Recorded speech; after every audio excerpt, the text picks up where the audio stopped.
6 o'clock exactly, I call this meeting of the Town Council Communications Subcommittee to order. All right, note to the residents, all citizens are welcome to attend public meetings in person. To view the live meeting remotely, citizens are encouraged to watch the live stream on the Franklin Town Hall TV YouTube channel or the live broadcast on Comcast Channel 9 and Verizon Channel 29. To listen to the meeting remotely, citizens may call in using the number 1-929-205-6099. To participate in the meeting remotely, citizens may join the Zoom webinar using the information below, which is ID number 830-6701-6031. All right. So the first thing on the agenda is the current municipal department communications efforts. So Jamie, do you want to lead this, or Liz, are you leading this? Yeah, I was just going to say, does anyone wish to go first from our departments, or do you want me to call on someone? Well, really quickly, yeah, I mean, while you're calling on, Joe, you're going to be first because you're in the last row. I thought it would be helpful that, you know, a lot of our staff already do a lot of outreach, and I'm not sure everybody, not necessarily here, but just at home, is aware. And just to know what they do, I think might be helpful to the committee as you kind of chart your priorities in the future. There's probably a lot, Steve Sherlock and I were just talking about this actually. There's a lot that's gone on, and I think some of the issues sometimes is that people aren't connected to the stuff that we're already doing. And so we thought it'd be helpful if the committee knew what social media channels and what outreach is already going on. And so Joe sat in the last row, and so I guess Joe's going to go first. You were also the first person here, long Yeah. before them, so you got picked on. All right, thanks. I'm Joe Barberi. I'm the Deputy Fire Chief. So I handle a lot of the social media for the department. So we're involved with X, formerly Twitter, Instagram, and Facebook. Facebook is probably the predominant one that we get more contact and more followers and feedback from. So that's a more popular one. So we do integrate across those platforms. So we see a mix. You know, when we first started over 10 years ago, we thought we were mainly focusing on the Franklin community, you know, trying to educate the public on what we do, major incidents, stuff like that. But of course, social media spreads out. So, you know, we do have a following outside of Franklin. You know, even former Franklin residents, you know, follow us, you know, to keep up to date on what's going on in the community and stuff. So we try to keep it with a mix of stuff. We do try to push out prevention material, although that's not, you know, as interesting to some folks. So that makes it a challenge, right? So, you know, if you're trying to talk about smoke detectors, you know, in this day and age, you know, people like to scroll through things really quick. Quick 5 seconds. If they're not interested and grabbed in that subject, they're moving on to scrolling through the next thing. So, you know, it's important to have a mix of different things out there. So we do try to mix up with videos, photos, but people like kind of the interesting stuff. You know, I think maybe that's why the police department's pretty popular, because, you know, if they post a picture of Ben Franklin, everybody's attracted to that. So, so it's a challenge that we're always trying to meet. So outside of social media, we do have Regroup, which is our reverse 911 platform for the town. We advise residents to sign up for that and participate on that. There's a link on our website to make sure you're registered, so that if there is an event in town, you can get notified through that, you know, depending on what the issue is in town. All right. We do work with our other community members. You know, if there's a major incident, we can work with Franklin TV to put something up, the radio station, our partners in media, to get the word out about something. You know, in an emergency, we could also have the police department bring out signboards, try to help out with that messaging throughout the community. We do have the town website. We can post stuff. They can put a banner up on that, you know, try to advise residents on things, or create a separate web page depending on exactly what's going on. You know, so we do try to integrate with some of those materials as well. And outside that, we do have contacts at the state, you know, so through MEMA, there's an emergency alert system that, you know, that we could lean on them to push an urgent message out if needed, you know, but there are some layers to go through, and it has to be a pretty important message to get out, but we do have that ability if needed. And with that, I'm happy to answer any questions, but. Can I just add one thing too? They do a lot at the fire department and at the police department, but also for press releases, we created a constant contact, which is an email marketing system to send out emails to the media for press releases of whatever nature. And we actually created a tab on I created a tab on the fire page where they have their press releases where they live. So we use that also as another channel to send out to media, contact media for events and crises and things of that nature too, so. Hi, I'm Max Marangelo, Town Council. Is there any time where you get, I mean, there's a lot of unconstructive feedback on social media, unfortunately, but do you ever get something constructive that improves your service or you respond to that, you know, makes things better?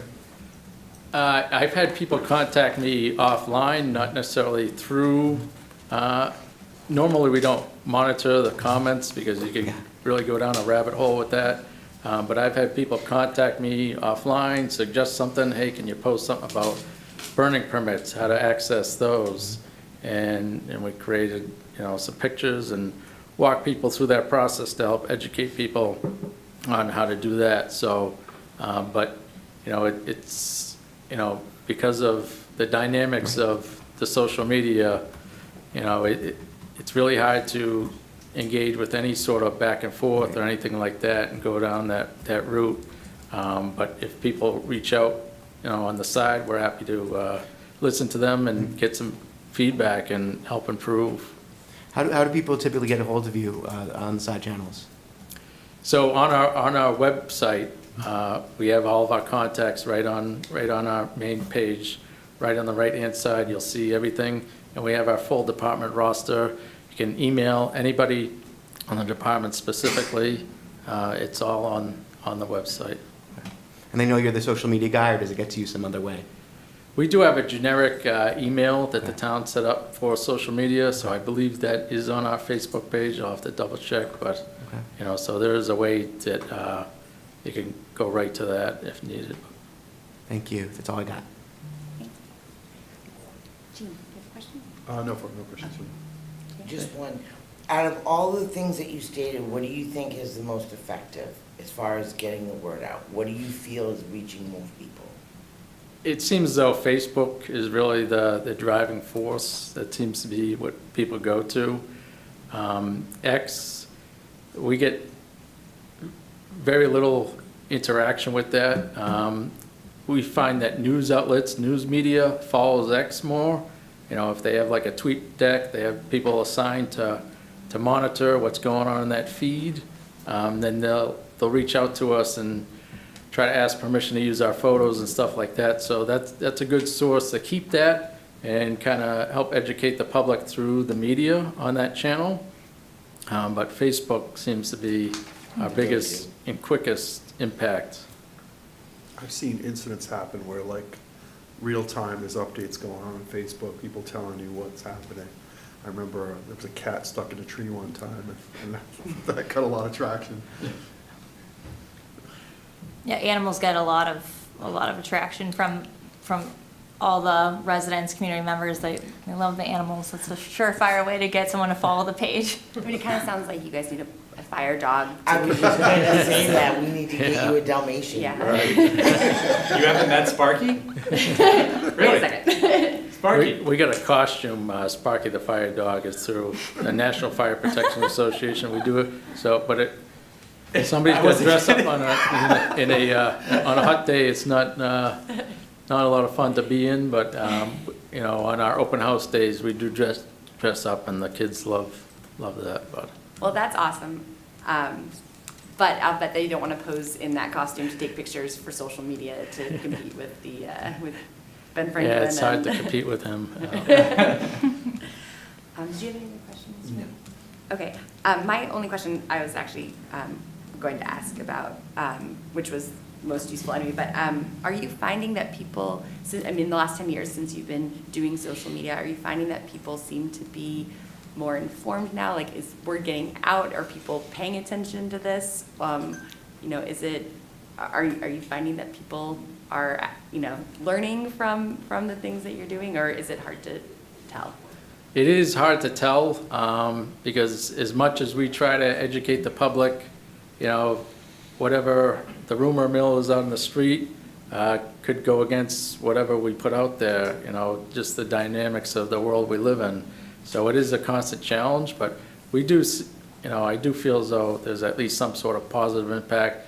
We're trying to tell our story, what we do, and try to help educate the public the best we can. That's excellent. Thank you. Any other? All right, well, thank you, Joe. All right, thank you. Thanks, Joe. We need animals that, we need to use AI to make animals that look like counselors. I'll do that. Maybe not.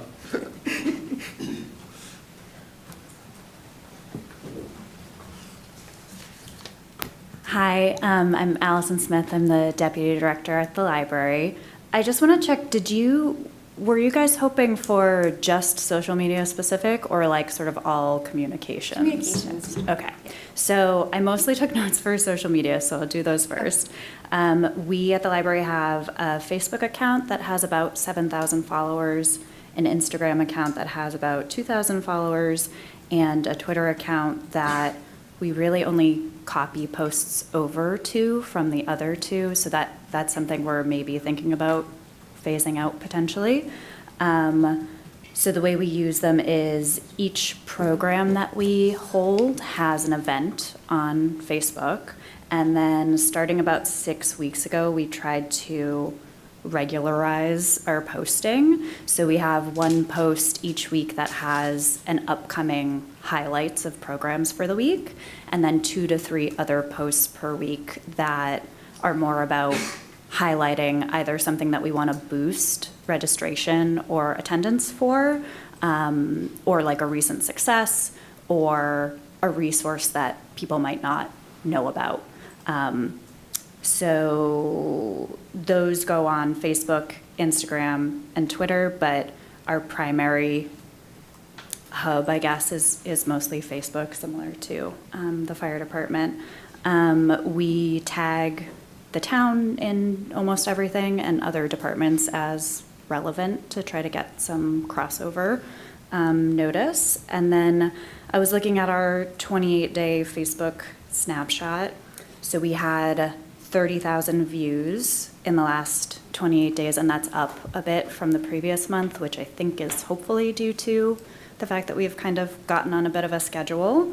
We have about 7,000 individual viewers, which is great because that means that the people that are following us are, like, those numbers are close, so that feels like the people who are following us are seeing the stuff that we're putting out there. We've had a good number of engagements. We've had an additional 150 followers in the past, 30 to 60 days.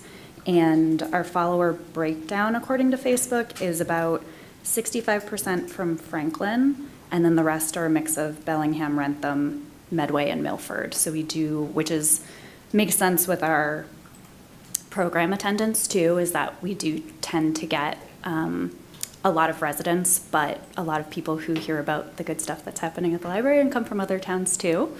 And then as far as other communications go, we have a monthly newsletter that we've been sending out through Civic Plus Newsflash, but as of next month's edition, it's going to be on Constant Contact.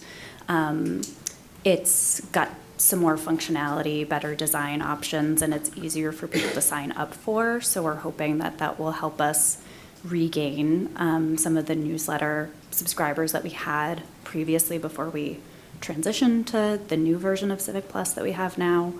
It also gives us the option to potentially add on additional newsletter type things for people to opt into, like a reader's advisory email, or, you know, suggestions about museum passes or other highlighting options.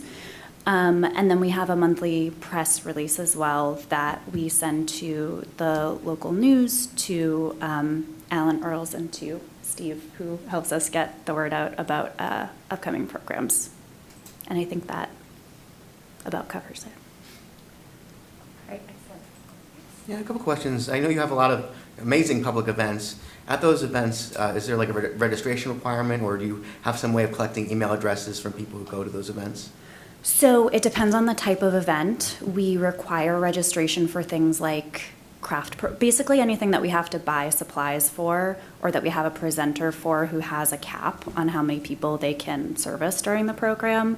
We will have registration, and that's requires first name, last name, email address, sometimes library card, but not always. But for most of the events, it's just an open, anybody can come. And the Minuteman Library Network, are they able to, do they have a privacy policy that prohibits sharing with the library for newsletters, or is it something you control from the Minuteman Network? It's interesting that you asked that, because that's been something we've been talking about as we're moving to Constant Contact. Everybody, or almost everybody, when they sign up for a library card, it will be connected to, it's called a P-type, a patron type. So if you sign up in Franklin, you're a Franklin P-type. So we have access to all of those emails from the library card signups, and we're talking about whether or not that sort of gives us the opportunity to add those people to the newsletter list because we have that access. So that's something we're considering, or maybe as just like a first blast with an opt-in option. Yeah, so that's a little bit murky, but we do have a lot of email addresses, yes. And I know that what are some steps that the library has taken to incorporate feedback from patrons into their services? I mean, we have several public service desks at the library, the circulation desk, the reference desk, and the info desk. And even though we don't have necessarily specific office hours or anything like that, that's pretty much an open call for people to give us feedback at any point. So the circulation staff in particular are kind of the front line of the library, and they get lots of comments from people as they're checking out or returning books, or they have a question. So they're really good about reporting in our meetings, reporting to Felicia and myself about if they're getting consistent feedback about, oh, people are having issues with this, or this is the third person who's mentioned that they're confused about how this thing works, or something like that. We do get a lot of good feedback that way. When we post on social media, we always have comments turned off. So we don't like to get feedback that way, but if comments do come through that way, we typically will just post a generic response that points people to please contact us here, and gives our hours and telephone number and things like that, because we don't want to get into a back and forth on social media. Regardless of whether the feedback is good or bad. And then we're in the midst of doing our strategic planning right now and updating our plans. So we did just do a community survey specifically to get feedback about things that people want to see at the library, or they want to see continue at the library. That's good. And then the final question is there anything that the Director of Communications could do to better support you as someone in the Communications Department at the library? I don't think so. I mean, yeah, Liz has already been really helpful. I was asking her questions about what type of schedule it would be good for us to get on with our social media posting, and how often and time of day and all of those sort of nitty-gritty things. We also met yesterday when she came to the library, and she mentioned helping us out with getting on some of the larger platforms that are going to have multiple departments on there, so that we can be included and sort of seeing what's going on with the other departments and when and how people are posting and scheduling and things like that. I know this is already in the works, and it's in the documentation for tonight, I think, but there's plans for like a best practices and handbook sort of thing. So we definitely look forward to having that and having something to refer to. But yeah, she's already been very helpful. Thank you. That's all I got for you. Thank you for taking your time on your schedule. Jean, anything? Nothing from me. Jean? Everything was answered.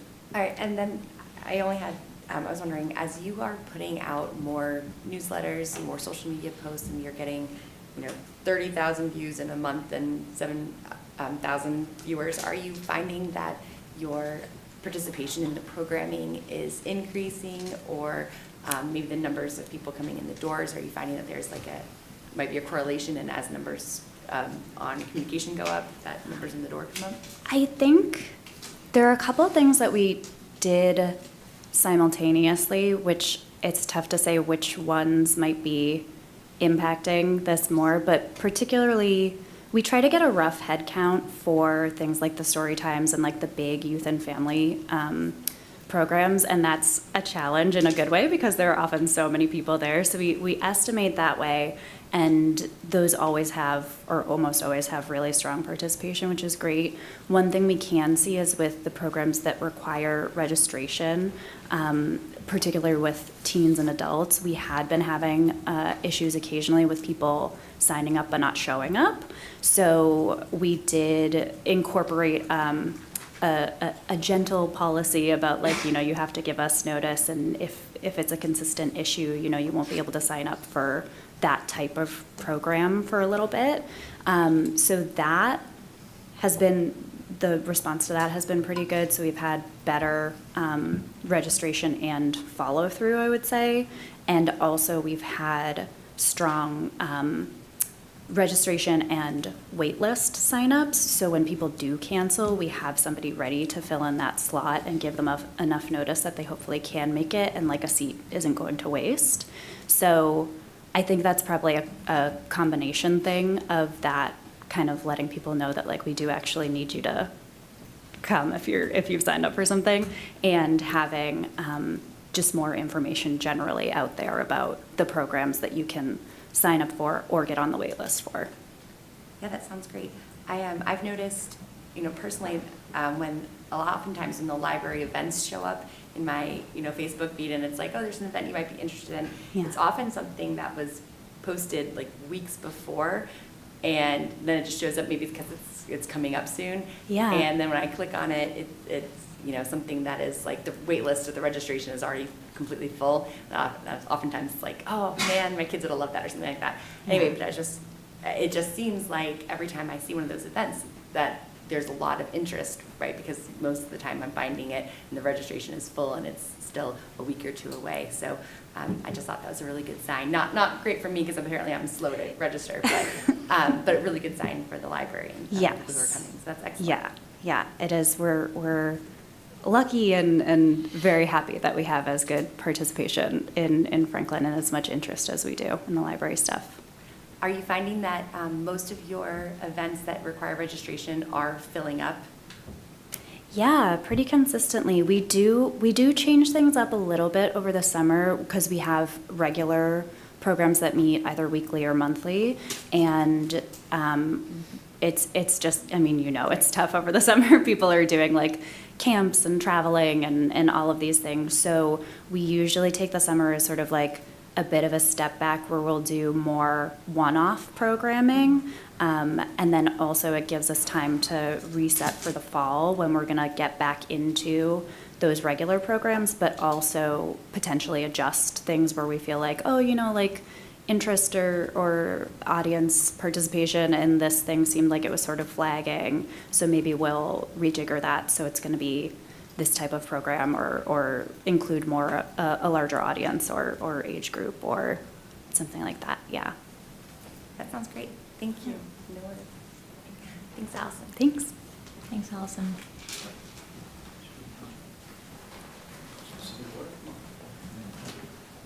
You guys are so great. I don't even have to call on you. Yeah, we're just dying to get up here.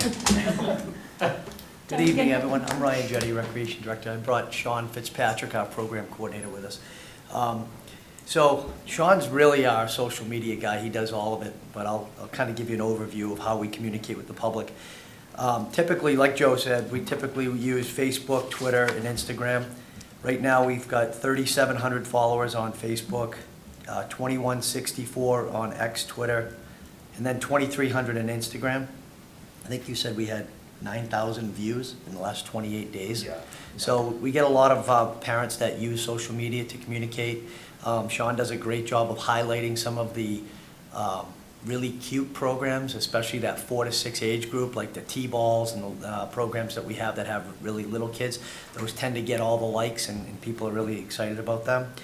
But really, direct email is our best form of communication. We have 11,300 emails in our database, and we send quarterly emails out to those residents. We try not to spam people too much. I think in today's world, like, people are just getting so much information on a daily basis that they just want to hear from us maybe 4 times a year in terms of the brochures with all the new programs that we have coming out. As I said, there's a quarterly, so we usually try to back it up a month before the season starts. So like in spring, we'll send out on February 1st, we'll send out our spring brochure. And then May 1st, we'll send out our summer stuff. Some of the times of year, we will try to jump the gun a little bit on some of our bigger programs. Like, for instance, field hockey is a big program for us, so we usually start that a little bit earlier. Flag football is a big program for us. We'll start on July 1. It's like 450 kids are in that program. Basketball is another one that we have huge numbers, like over 800 kids in youth basketball. So we try to get those really big programs because there's so much that goes into that. Registration needs to come in early so that we can order uniforms, get referees lined up, get gyms. Our website, Civic Plus website, is a great resource. We put everything on there from what equipment the parents are going to need, the rosters of the kids on each team, the schedules and when they're going to play and what fields they're at.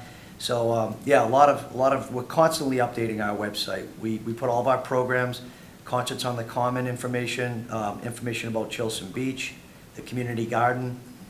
We have a whole page on our fields and playgrounds that people can click on and check out, you know, at what location do we have what? Do you have, you know, basketball hoops here? Do you have, you know, the beach here? Which ones have restrooms? Which ones, so everything's really neatly organized on there. Anything I'm forgetting, Sean, that you wanted to mention? No, I think just for some of our big programs over the past couple of years, we put together like promotional videos. So we had a promotional video done for Pee Wee baseball, we had one done for street hockey, basketball, and flag football. So those came out nice, and parents love to see them. And I kind of use them each year. I'll put it back in the Facebook post and say, like, flag football registration's open. Here's the video from 3 years ago, or whatever it's been. Yeah, we do an employee spotlight once a month too. Yeah. That was kind of a cool thing that people like to see. Yeah. We really try to highlight the successes of we have a lot of high school students that will work for us and give back to the community doing programs. So Sean does a employee spotlight, which is great, once a month. But like I say, the videos, just an interactive approach to communicating, I think is what people really enjoy. Yeah, right now I'm also working on a document that I send out at the beginning of before summer camp starts, where we highlight our counselor staff. So I have them each type up a bio, send me a photo, and we put a photo and a bio about them. That way it goes out to the people that sign up at camp so they can meet the staff that's caring for their kids at camp before camp starts, and not just blindsided day one. They get to learn a little bit about the staff before they show up to camp. Yeah, we have about 23 counselors that we hire each year, a director, assistant director, and then like 21 other staff. We also have an LIT program, leader in training program, so we get some of the younger kids that may be a little too old to attend camp, but aren't quite old enough to be in a leadership role like that. So we get them involved as well, and Sean really highlights, you know, what they're into. Some kids might be really sports oriented, other kids might be into the arts and crafts. So we try to get a diverse group of employees as well. I just had a quick question. Yeah. You said you use direct email a lot for all of your parents and subscribers. Is that specifically on the website, or do you use that do you use a different platform? Yeah, so we use our online registration software is called MyRec. Right. And that's where we have our whole database. And we can, through that website, through that software, we can send an email directly to the parents.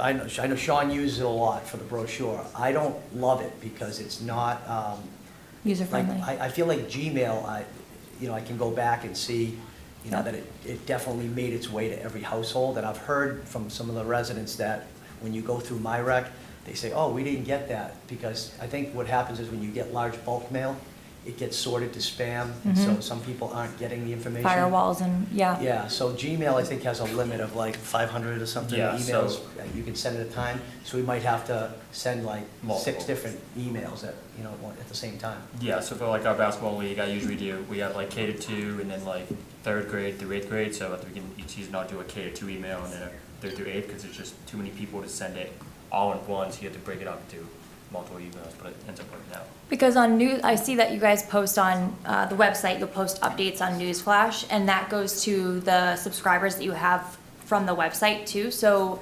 when do you choose to utilize that versus, MyRec? Is it kind of like events that would be pertain to more residents versus just your parents and So the students? MyRec communication is getting the most, we've got 11,300 in there. So that's getting to every single person because it's a quarterly brochure and that's what people rely on for the information. Quite honestly, I'm gonna admit this, I just started using that, so that's why you probably saw that. Now that I know we can use that site. Yeah. Through, is it through Civic Plus, is that right? Or MyRec? No, when we send out. Yep, that's through Civic Yeah, Plus, so- yep. So I just started using that recently. It's so great, You'll yeah. be using that more often. Quite honestly, I don't even know how to check how many followers or how many people that's getting to. We're gonna do that Okay. together. Yeah, I know. This is the one department that I have not spoken to yet about communications, I believe. So I feel like this is nice for me too to chat Yeah. with Ryan You're and the learning team. with us. If you'd like to take over our communication. Oh, you know what? Well, That'd be a full-time job in itself, yeah. when I got hired, and I'll go at the end, but a funny story was, no one was doing anything when I got here 11 years ago, except him. So, like, Ryan just was way ahead of every other department, so I think they've always kind of marched to the beat of their own drum and just kind of done that. So I think that's one of the reasons why. You Well- guys have a dedicated audience, and it's very specific, and it's like the schools, it's very channeled in, and so you guys have always done a really good job on this stuff. I mean, so. like you said, Jay, this is gonna be my 27th year, and I remember when Phil Grove had our first website, we didn't even have, it was like. It was one long page. It was, Remember that? I mean, it was like, I had to take a class on how to write code, just to put stuff up Yeah. on the website, like. That was 2015. That wasn't that, no, we've evolved quite a bit. Yeah, so we've always tried to figure out ways to get the information to the public, whether it's, I took a class at Dean on how to write HTML code, so. Jeff didn't go with you? No. You probably didn't like that I took No, a he class. All right, thank you. Yeah, so just the question I'm asking everyone else, how do you communicate, communication is a two-way street. We can blast out information, but how do you receive information from like what kind of programs people want, don't want? How does that get to you? Occasionally, we do some surveys. We Okay. use SurveyMonkey a lot of times. We'll send surveys about, like recently, we just reviewed a bunch of entries that we got back from our summer camp program. As you know, we moved into the Parmenter School last June, and we were considering moving our King Street summer camp to Parmenter School, just because on rainy days and on hot days, we relocate anyway. And so we thought, what a great venue to have all the camp. We've got the gym, some of the rooms are air-conditioned. So we learned pretty quickly that people love King Street Park and they don't want to be at Parmenter. We also learned that our bathrooms need upgrading. So you just learn more information through surveys. People are honest because, it's feedback that isn't traced back to somebody. It's like anonymous. So I would say the surveys are probably how we get our most honest feedback about some of the programs. That we've also sent one out about what types of programs that residents want us to see. Do they want more art? Do they want more adult programs? And we learned a lot about pickleball through that as well. But did you want to say? Yeah, I was gonna say, like, I think at the end of the last basketball season, I sent one out to our coaches, that our volunteer coaches, and asked them, how can this program improve? What do you want to see? Would you come back and volunteer again? Stuff like that, and usually positive feedback, and they do have some good ideas to help us improve the program as well. Excellent. So it's helpful. That's all I got. Jean? Yeah, if you have to like mass communicate, like push something out to people, say something's being canceled, flag football game, whatever, how do you do that? Yeah, my rec has that feature too. It has two features when you want to send an email. You want to send like almost like an all call. It'll send them a text message. It'll send them an email. So if we need to get information out there, we're sending it through email and text message. If it's a cancellation, we can do both. So not everybody is checking their email throughout the day, and sometimes, you know, a storm will roll in at 5 o'clock, and we have a practice starting at 5:30, so we'll use that all emergency, you know, text message and email that get to them. So that goes out to like everybody, does it go out? No, just- it's specific to the program that they're Okay. enrolled in. Okay. Yeah, So how 'cause do you maintain that, that list then? That's maintained through they do it themselves, so anybody that So they registers sub- through the software, they it subscribe. automatically adds them into that program, and then we just select the programs we want to send it to, and it'll blast them an email and a text message. Okay. Awesome. That's it for me. Just one quick question. I know, like you said, your direct email is like probably your biggest to get messages out, but that would be for people who are involved. What is your biggest way of drawing in new people who might not, you won't It have? would be the- social media, I would say Facebook is probably the most important one for us. Yeah. Okay. We do list, like even if we do send a direct email to people, we will list the same information on Facebook, Instagram, and Twitter, and then have links directly to the registration site, make it easy for them. A lot of times when I post something about a program or like an upcoming program on our Facebook page, I'll also share it to like local Facebook groups, whether it's all about Franklin parents, stuff like that. So many people see it, not just people that are following us, because there are people out there that don't follow us, but they might still be interested in that information. All right, thank you. Yeah.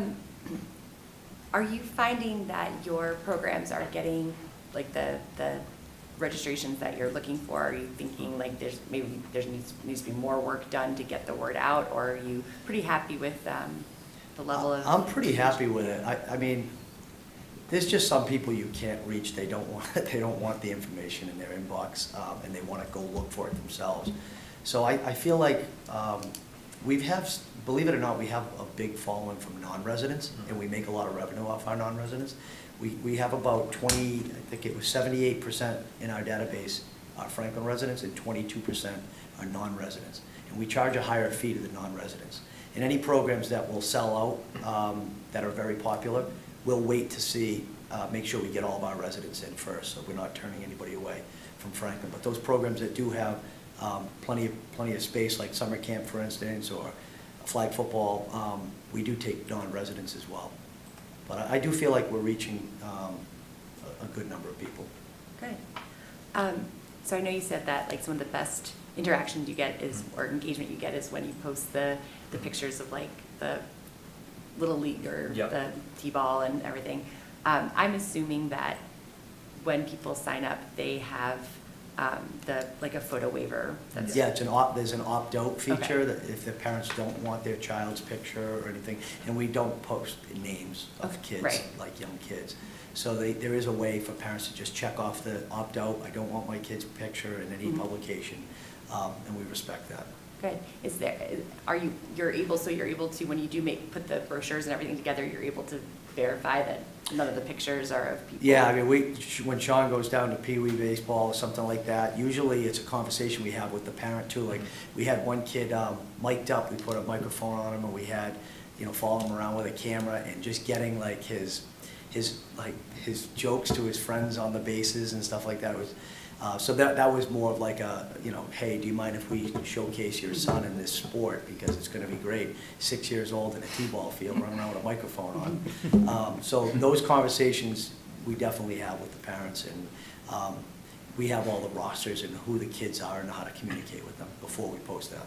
Excellent. Yeah, I would say there are times as well where we featured a kid on a brochure cover, and a lot of times I'll recognize that person or that family, so I'll reach out to them first and say, hey, is it okay if we put your son or daughter on the cover of the brochure? They say no, we don't do it, but most of the times, I don't think anybody said no yet, but yes, because they like to see like their child like on the spring brochure or summer brochure. So Yeah, absolutely. I have one of my best friends, her son was on the front of the brochure, I think for flag football a couple of years ago. And like, that was a big deal. Yeah, celebrity. And he was very excited. And he got a lot of friends who wanted to do flag football because they saw his picture on the brochure. So, I mean, I think it's a great idea. I just wanted to make sure that, like, I have signed my kids up. I know that there's a photo waiver, but making sure that, you know, those things are being kept very carefully. Yes. So, excellent. That's all I had. Thank you. Thank you. All right. Any suggestions, you can let us know by email. Yeah.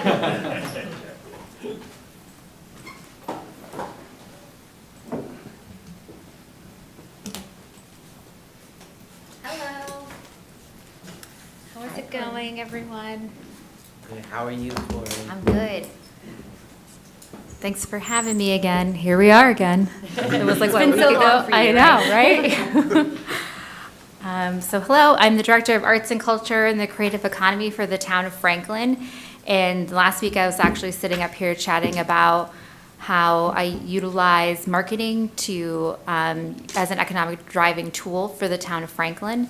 And I made a bunch of crazy notes while we were sitting there, so I hope this all makes sense. Just to briefly go over some of the tools that I'm using. I really am drawn to Instagram just as a visual artist. It feels like it translates in any scenario what we're doing in Franklin, so I find that feels like the easiest tool to use.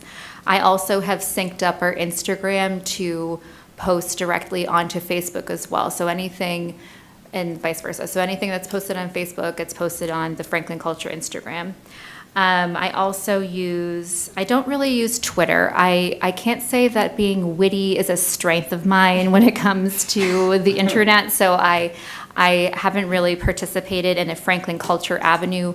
Also sitting here, I'm like, I actually don't know who has the passwords to the Franklin Culture Instagram account. So that's kind of still that infrastructure of volunteerism and how that would translate into municipal workflow. I also use Linktree, which is basically it utilizes the Instagram profile to be able to have clickable links, because otherwise on Instagram you can't click the links in the caption, and it's annoying to have to like try to copy and paste a caption just to get that link.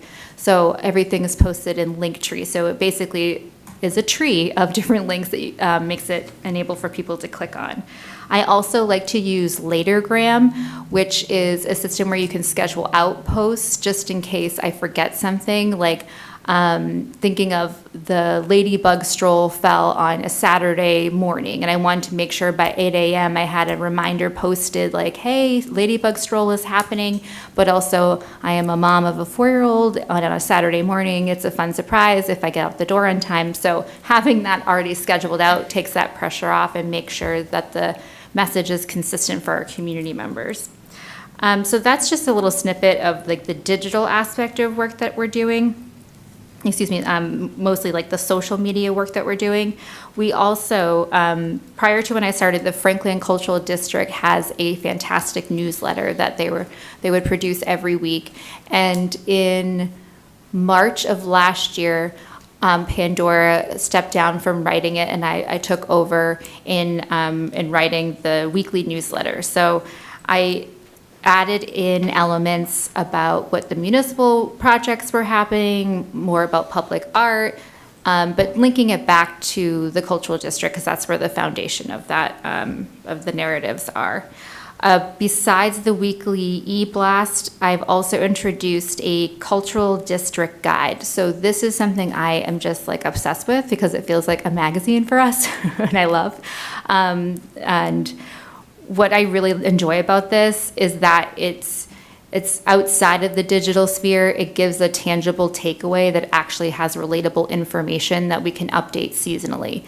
Also incorporating actual narratives of our community members. So in our first and second editions, we have upcoming events, the businesses in the district, as well as a featured artists. Oh my God, I'm blanking on her name. Carrie Houghton. she had this beautiful paintings of downtown, so that was the cover. So also, speaking of like what the rec department does, it's like, yeah, we're getting the artwork on the cover too, which was just so nice. And also snippets of their story. So Carrie was saying that she says she was a generational like Franklinite, and I just love that, and just having that actual family history included in a cultural district guide was just so cool. And also having it be free. So we had these set up downtown. We had them in this building, in the library, in the senior center, and places that people could grab them. And a lot of them actually got taken up at Porch Fest, which was great. So it was another one of those regional events that had these outside visitors. So it was like, yes, take these all. But also it hits a different age demographic too, because not everybody's on social media and the internet, which good for them. I bet their mental health's a lot better than mine. And seeing that, what was it? That the population of Franklin, 18% is 60 years and above. So I wanted to make sure that we were tapping every demographic and ways to express the events that are happening without having, oh, you didn't see it online, generating just other avenues for that communication. But last week I was chatting more about how I wanted to increase my marketing budget for the social media metrics. I wanted to just kind of give an example of like what the metrics that we're working with are. So Instagram, when I first started, I finally got the passwords in March. I started in February of 2024, and then I got the passwords, in March of 2024. And prior to that, the last post was in April of 2022. And there was, how many followers were there? There was 509 followers. And at this point in time, we have...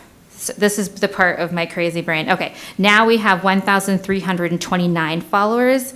So over the 2-year period, that averages about 34 followers a month. That's a 161% increase from where we started in March of 2024. Let me see. And this week's analytics. So I usually like to do these on Friday. So I'm a day early. So there may be more, these numbers may change. But this week we got 13,000 views on Instagram and 2,000 views on Facebook. Meaning me, we find that the more stories are the active way to engage with community members, which I like to, actually, you all should follow Franklin Culture if you got your phones up there. Like, get those more followers on there. I like to use the highlights in Instagram to specifically categorize information. So I like to post a lot of like external public grants, so other organizations have the opportunity to have funding outside of Franklin. Also, public art that's going on in Franklin. This week, I think we had a really an uptick in views because we have a new mural going up at Dean Bank, and we had Creative Corner as well as the artist Kayla Nesbitt posting about that and then reposting that. So having projects happening in town, in the district, directly reflects this uptick in correlation of views, which love that. We love that. And also what's interesting too is that this is the creepy part about Instagram, and that we can see what age demographics and men or women, however they identify, what percentage they're in. So 79% of our Instagram followers this week have been women, 20% men. The age group that we hit, the largest age group was 35 to 44 years old, and the second largest was 18 to 24. So that was interesting. So that just gives you a little snapshot of some statistics at the tip of my fingertips, but I'm happy to answer any other questions you may have. I wanted to say too, Corey does a lot with print materials. Oh, yeah. She puts so much out, like just for May Mental Health Month, she put out these sketchbooks. Sketchbooks? Yeah, Sketchbooks. you are correct. And she put them in town hall, she put them in the library, and she put them in wherever else, senior center. So it's like she's using different avenues to reach those different audiences. I love Canva. Canva is where we create all of the flyers. Yes. Thanks, Liz, for bringing that up. I appreciate that. Canva's been a wonderful tool in the sense that it gives you that print and that tactile takeaways that you can have. Also, thank you for bringing that up because it also ties back to the visual campaigns of everything. So everything on Facebook, all the flyers, everything aligns. So it's thematic so people can recognize it, which I'm so excited about for the upcoming summer.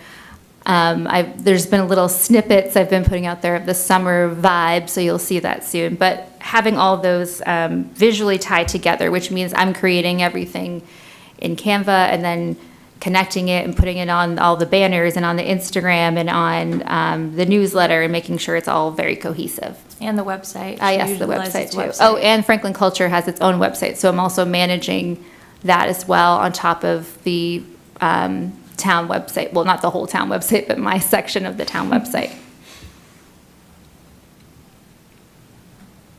I like how you do so much that you forgot part of it. You forgot the website. Whoopsie daisy, just those.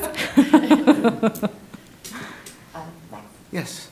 So in terms of the marketing work you do for the cultural district, are there any events that are not town-sponsored or funded by the town via grants that you promote on your social media? Absolutely. I would say a lot of that's where the stories are, because I find that it feels like a polite way to participate in everyone's events and not necessarily having to put like the municipal stamp of like, this is what the municipality fully believes in. Mm-hmm. And how do you decide what events are worthy of promotion? I ask a lot of people when it comes to like the event partnerships to tag us. And honestly, I haven't really hit that mark of it's not for us. It's been pretty appropriate. And also I feel like there's always an avenue to which it makes sense of why we would promote it. Okay. Because you're typically in the event, you're typically there at the event or partnering with the downtown partnership. Typically, it's partners within the community, right? Yeah. I would say a couple times, some stores reached out about wanting to promote like a specific sale, and that's something that I just reposted what they shared. And that to me was, it felt like I was being a good team player and promoting what they were promoting. So yeah, I support you in that endeavor, but I do think there needs to be consistent policy around sponsoring events that are not funded by the town, because I think it's not being done equally. So. Can you give me, what do you mean, like sponsoring, like financially, or do you mean like sharing information? Marketing. Oh, Yeah, okay, yeah, got it. Yeah. So, There is going to be a social media policy for staff members. Okay. There already is a social media policy. I'll but follow the rules, I I'm promise. revamping it, so, Okay. yeah. Okay. Yeah. Thank you. I just want to make sure everything's fair and consistent. Yeah, absolutely. And I wanted that, if there's a policy, I'm down. Okay. Thank you. I yield. Jean, you have anything? I don't have any questions. Jean? I don't have any questions. So, well, I feel like my biggest question, you answered like right off the bat, I didn't even have to ask it, was about getting things in the hands of people who were not digitally involved, right? And we've talked about this, and I think it's on our agenda for later today, one of the things we put on our work plan. And so you mentioned like your magazine is at the, where do you say, is it the library, is it here? Did you say senior center? Yeah. And then I've seen the sketchbooks around, and I wondered if that was you. Yeah. So I think that's great. I think the more that we can figure out how to do that for different departments, like I kind of wish that I'd asked Ryan and Sean a minute ago if they put their brochure in like physically places as well. But I think the more that we can do that, the better we can get communication out to everyone in town, and not just the people who are chronically online, like some of us.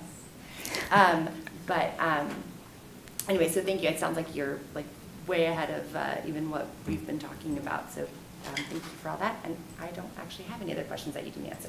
All right, cool. So, all right, thanks, Corey. Great, thank you. Thanks, Corey. Thanks.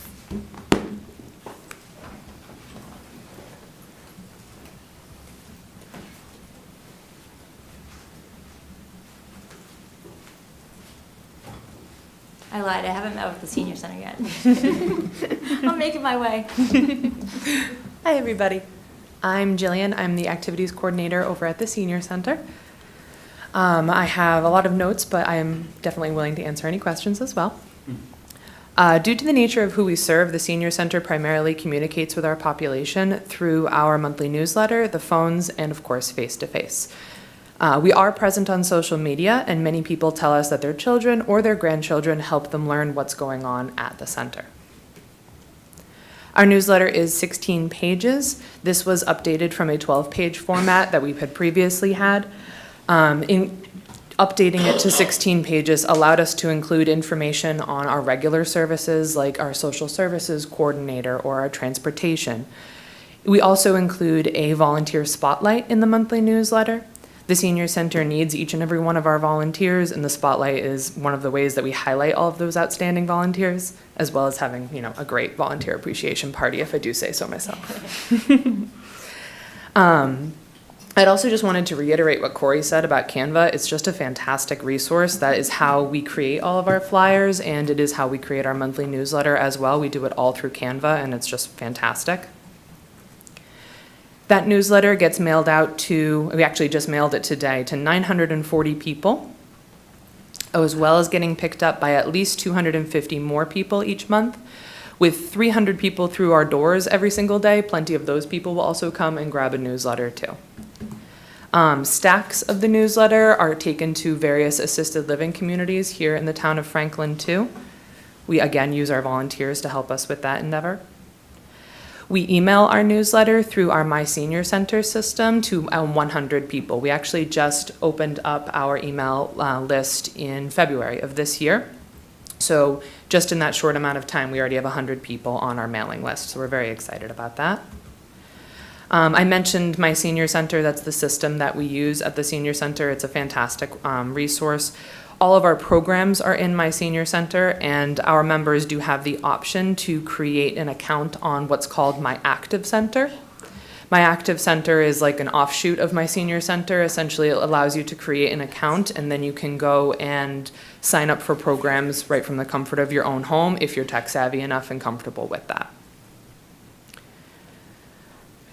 A few other communications that we utilize, we have a robocall system through My Senior Center, primarily to give updates on changes to programs. If something needs to change, for instance, we're just finishing up our Senior Olympics this week, and last week it being 90 degrees one of the days, we did have to change things up a little bit. So we do utilize our robocall system on My Senior Center. We also will send out reminders for different programs through that robocall system. Weekly robocalls are sent to our low vision group for any programming that they may be unaware of or that they may be specifically interested in. So we send those out every Friday afternoon, a robocall to the low vision folks. The Senior Center uses the application Regroup to send mass robocalls in the event of inclement weather or some other kind of emergency. Regroup has, I believe, almost 2,000 phone numbers on it for us, so we do send it out to a lot of people in that case. The Senior Center also utilizes our page on the town website. We have updates for our cafe. We do weekly, specials in the cafe. Also meetings of our friends group and our COA board, our memory cafe information, and the social services info as well. On the topic of social services on the website, we actually have another offshoot on the website called the Social Services Resource Guide. It is a very comprehensive guide. It is all of the links that a person may need, from housing to food assistance to energy assistance, advocacy and support. There are many, many links on there that a person can go to and check to see if there is something that they can get the ball rolling on getting the help that they need. Postcards are available in the Senior Center lobby with a QR code that takes you directly to the resource guide. So we do have postcards in our lobby that will take people directly to the guide if they would like to. We also use a lot of direct emailing. I myself get a lot of emails from our members. I know that our directors do as well. The Contact Us page on the town website is definitely one of the ways that we do that. We also have our business cards out in the lobby. So we got a lot of direct emails from our members. I do send our monthly programs to Franklin Town News about 2 weeks prior to the newsletter coming out, and that way the Franklin Town News can get everything into their paper on time. The Senior Center does a monthly recording with staff and with Steve Sherlock for Franklin Matters. We actually just did it in my office yesterday. So we do those in order to get the word out and to spread the word on the radio on what's going on at the Senior Center. And then finally, we also use Facebook and Instagram to discuss our current happenings, highlights of programs that have happened, or letting people know about exciting upcoming programs. Social media really lets us show what the Senior Center is doing and how we cover the entire spectrum of aging well. Our most popular posts tend to be for our monthly parties or our monthly Eat Around the World events, or even some of our big events like Winter Wonderland or our Senior Olympics. And I pulled some quick numbers. We have 752 followers on Instagram and 1,500 followers on Facebook. And that was just about everything I've got. Awesome. Thank you. Yeah, so is there any way that Liz or the subcommittee could best support you in your role with doing communications with, I mean, it's not the only part of your role, but, that part of your role with marketing for the Senior Center? I don't think so. I think that we've had a great partnership so far. I just met Liz last month at the accessibility workshop, so we've had a great partnership so far, and we're just continuing to do great events and keep getting the word out. Sounds good. Thank you. I'll definitely be visiting soon. I'm making my rounds. It is a happening place. If you want to stop by tomorrow, it's going to be I know, really I wanna get fun. some lunch. I want to maybe look at the Senior Olympics, maybe partake. What about Zumba? I don't. It I'm gets not. sweaty in I'm there. not coordinated, but I'll try. But you see, the Zumba will help with the I'll coordination. be in the back. No, I want to be in the back. No, Hey, if no our one moving seniors me. can do it, everybody can do it. All set. What kind of feedback do you get on the robocalls? Like, people are either, okay with that, or sometimes they get too many calls. Or do you ever get complaints or? I would say the only complaints that we've gotten about robocalls were those large ones from Regroup when it's about like inclement weather or an emergency, because people will have signed up years ago and they forgot. When we send robocalls in the event of an event changing or some programming people need to know about, we only send those robocalls to the people who registered. So they appreciate it. So I would say we don't get a lot of pushback unless it's, those really big ones we could. Okay. Only one quick question because you pretty much put everything out there, so there's nothing really left to ask. But I know we get a lot of people that go to the Senior Center that are not Franklin residents. Mhm. How do you reach them? Like, if you wanted to bring more non-residents in to start joining the classes or going to the cafe and stuff, how would you reach them? So in terms of non-residents, there are actually a fair amount of non-residents. I don't have the exact numbers that do get our newsletter mailed to them. Our Friends group helps us with paying for the postage for our newsletter. And when they send out their their annual membership drive, people that are from out of town can sign up to receive the newsletter, and they pay a certain fee that's a little bit increased because it's out of town. Right. In order to get it. So that is one of the avenues we do it, but again, just continuing to post on social media really helps us. We are looking to always incorporate more programming to recruit more people, especially there's a fantastic program that the Bellingham Senior Center does that we're actually looking to do at our senior center. It's called the 60th birthday party, and sending out essentially a birthday invitation to everybody in town who's turning 60. That's awesome. And doing That's like great. once a year we do a love big that. 60th birthday party just to invite people at the Oh. center. And there's a big misconception thinking that the senior center is kind of a dull place, and it certainly is not. It's always packed It's in there. always packed. The gift shop is amazing. It's awesome. It's incredible, right? The hotel. Is that it, Jeannie? That's it. Thank you. I love that 60th birthday party idea. What a great way to reach people who, might be thinking like, I'm only 60. The senior center's not for me. Yeah. I'm getting another 20 years, but I mean, don't I know. want to go to the senior Yeah, center. I mean, hearing you all talk about the I know. Senior Olympics last week, I was like, Mhm. I'll throw axes. We just get kickball. But no, I loved the robocalls for the low vision folks. Like that, what an incredible way to reach people with what they need in the way that they need it. Mhm. So I love that you do that. I did want to ask, so I'm sure that it goes to low vision folks because you have that information on them. Are you giving them kind of everything that's upcoming, or have you sort of pinpointed? I think you said give them things that might appeal to them. Yeah. Or might be what they're interested in. So I'm trying to figure out how you kind of narrow that down. I mean, I guess maybe they're low vision, you're not telling about painting classes or something, maybe. So with our low vision group, I've been working with them directly. I've been worked for the senior center about 2.5 years now, and I've been working with them directly for that whole amount of time. So I'm the one who sends out those robocalls. So I kind of have a feel for what I'm not going to say I'm an expert, but I kind of have a feel for what they might be interested in. When I'm selecting what to talk to them about, it's usually, like, hey, there's the movie matinee on Monday. If their support group is that week, I'll let them know about that, or our audio book club. But then there's also other programming that I just think that they might be interested in. I'm certainly not the expert, but one of the best parts of my job is when I get to go out and talk with the people and talk with our members. So I always make sure I check in with my low vision group. Hey, do you guys like these robocalls? Does it have information that pertains to you? And I always get positive feedback. And that even goes for our general population as well. What kind of programming we want to do. The best way that I can learn that is by talking to the people. Mm-hmm. And you said the newsletter is going, like stacks of it are being taken to assisted living homes, which I think is excellent.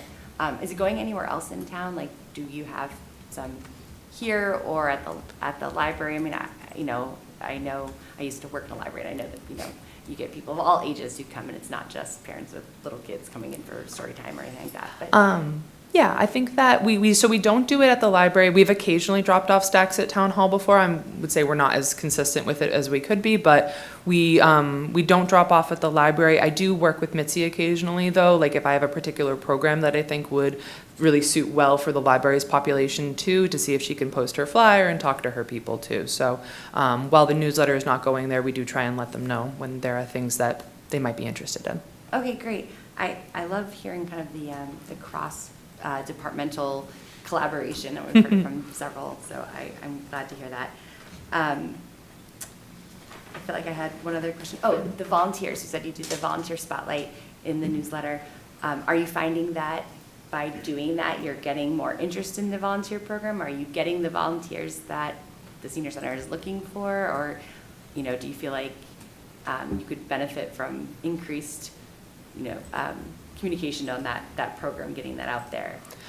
I think getting more volunteers, we would never say no to. Right. We always want more volunteers, especially because, like I said, we need our volunteers. They absolutely help us run the senior center. They help keep us going. So any additional communication on getting volunteers, I'm not the volunteer coordinator myself, so I won't fully speak on it, but that would definitely be very helpful to us. And I mean, one of the great ways that we recruit volunteers is telling them, hey, you might get your picture in the newsletter, you never know. We have a fantastic volunteer who always makes sure that he goes around and shakes the hand of the person who was chosen for that month, so it's kind of like a little welcoming committee. That's awesome. All right, great, thank you. That was all I had. Thank you. Appreciate it. Thanks, John.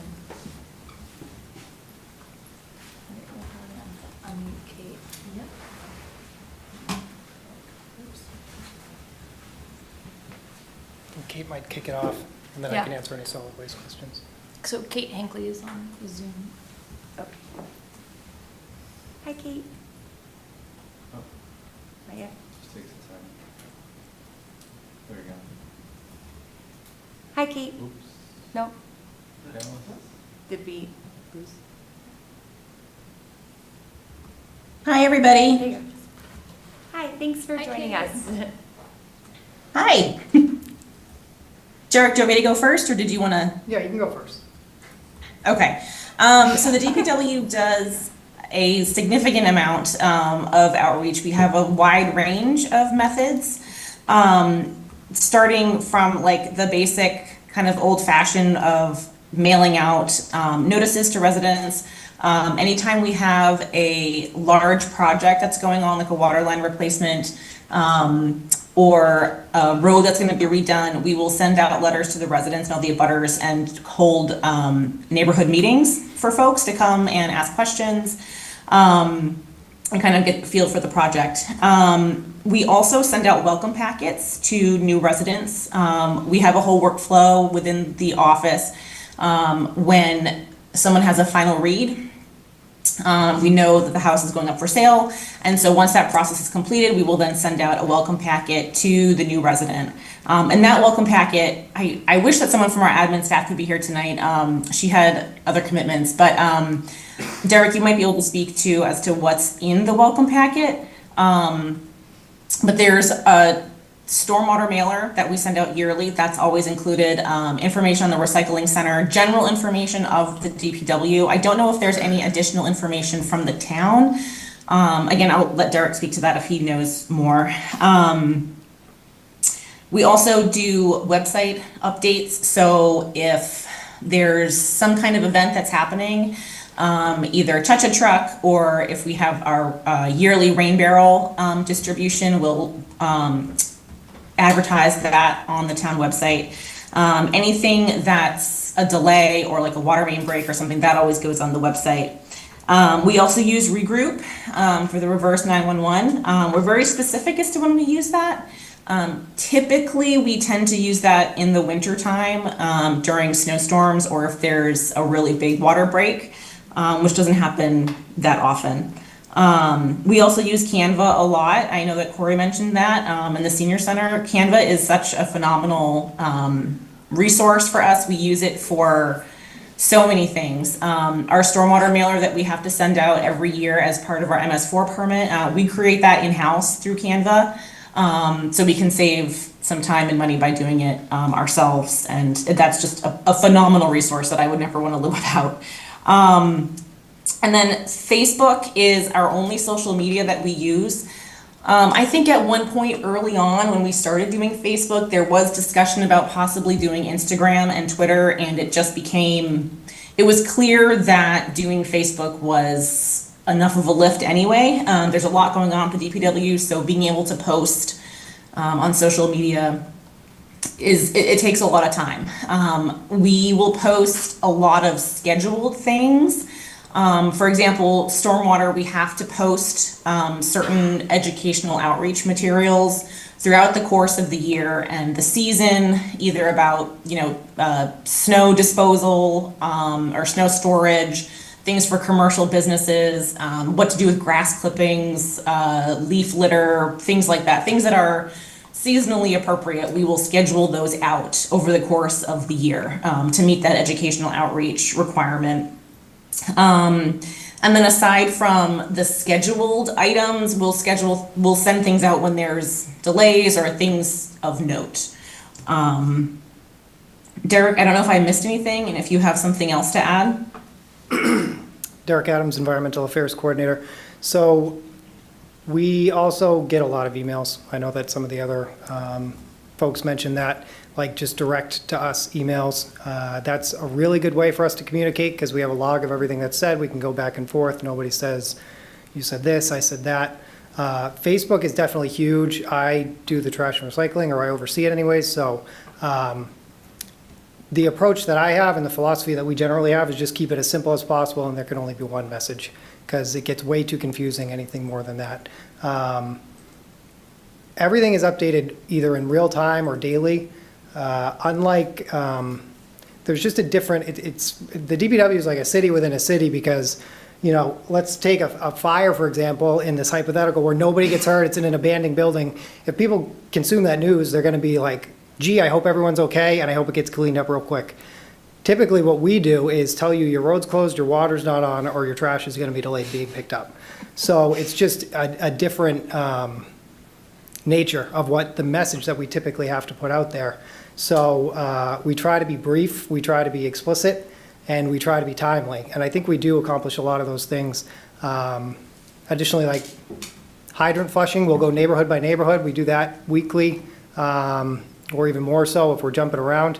We try to, it's a difficult balance, but I think we accomplish it pretty well, where we want to get all the information out there, but from everything we already heard, there's a lot of information that doesn't even have anything to do with DPW that's already out there. So while I would like, and it'd be cool if we could put more out there for trash and recycling and this and that, we don't want it to get lost in the shuffle, especially the more important items. So that's a balance that I think we strike well, but we do have to strike it. So if you ever see a lack of a certain thing, it's not because we don't want to do it, it's because, for example, if we gave a robocall every time trash was delayed, recently, Waste Management has been on a tough stretch, right? So even if it's one road, we put that online. Also, with trash specifically, people can sign up for the alerts. We put it on Facebook, we put it on the news flash, we put it on the DPW news and announcements, and then I put it right at the top and center of the solid waste website, because that's the type of thing, some people don't have Facebook. Some people go to the main website to get all of their news. Some people go right to DPW, and some people might go to the solid waste page. So there's just a lot of, we cover all the bases as best we can. So it's just a constant, it's one long constant update of what's going on in town, pretty much. They do a great job at it, though. I mean, you wear a lot of hats, waste, solid waste, stormwater, and social media, Yeah, and recycling. yeah, we get other help too with the front office staff for social media, but yeah, no, it's all good, yeah. We all work together. Is there anything that either Liz or us as a subcommittee to do to better support you with your communication efforts? Liz has already helped. I mean, I personally was unaware of the newsflash avenue before I met Liz. So I think that's been a big help. There's a couple of tweaks that we've been working through here and there. So that support's just gonna probably remain, indefinitely. And from you guys, I think just any feedback you have, just let us know. And Jamie mentioned this the other night, where the town's so big, we always have eyes. We have a lot of employees. They're always driving around. They're always looking at stuff, but they're not everywhere all at once. And when an issue develops, it develops like that. And typically, it's a big issue that we want to solve right away, or at least put a cone on, or just maybe police has to go close down a road. I don't know what it is. So just anytime you see anything, just let us or any one of our team know so we can respond to it. This is probably, I don't think this would work, but like, senior center has the seniors, they have the board that oversees seniors, the libraries, the trustees. There's nothing really for the DPW or police or fire. Would an advisory board at all be helpful, or would it just be more work? I think what we have is a pretty good thing. I'd just say, I'd leave it at that, yeah. Okay, thanks. Yeah, what's the process for signing up, like for, if you want to get emails, texts, things like that?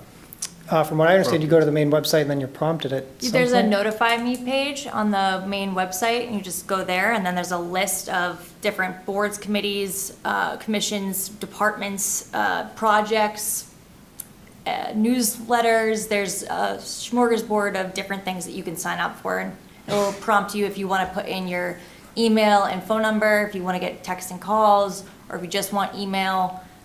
So there's a lot of different options, but yeah, it's pretty simple. You just go on and sign up. We have a lot of subscribers on the website.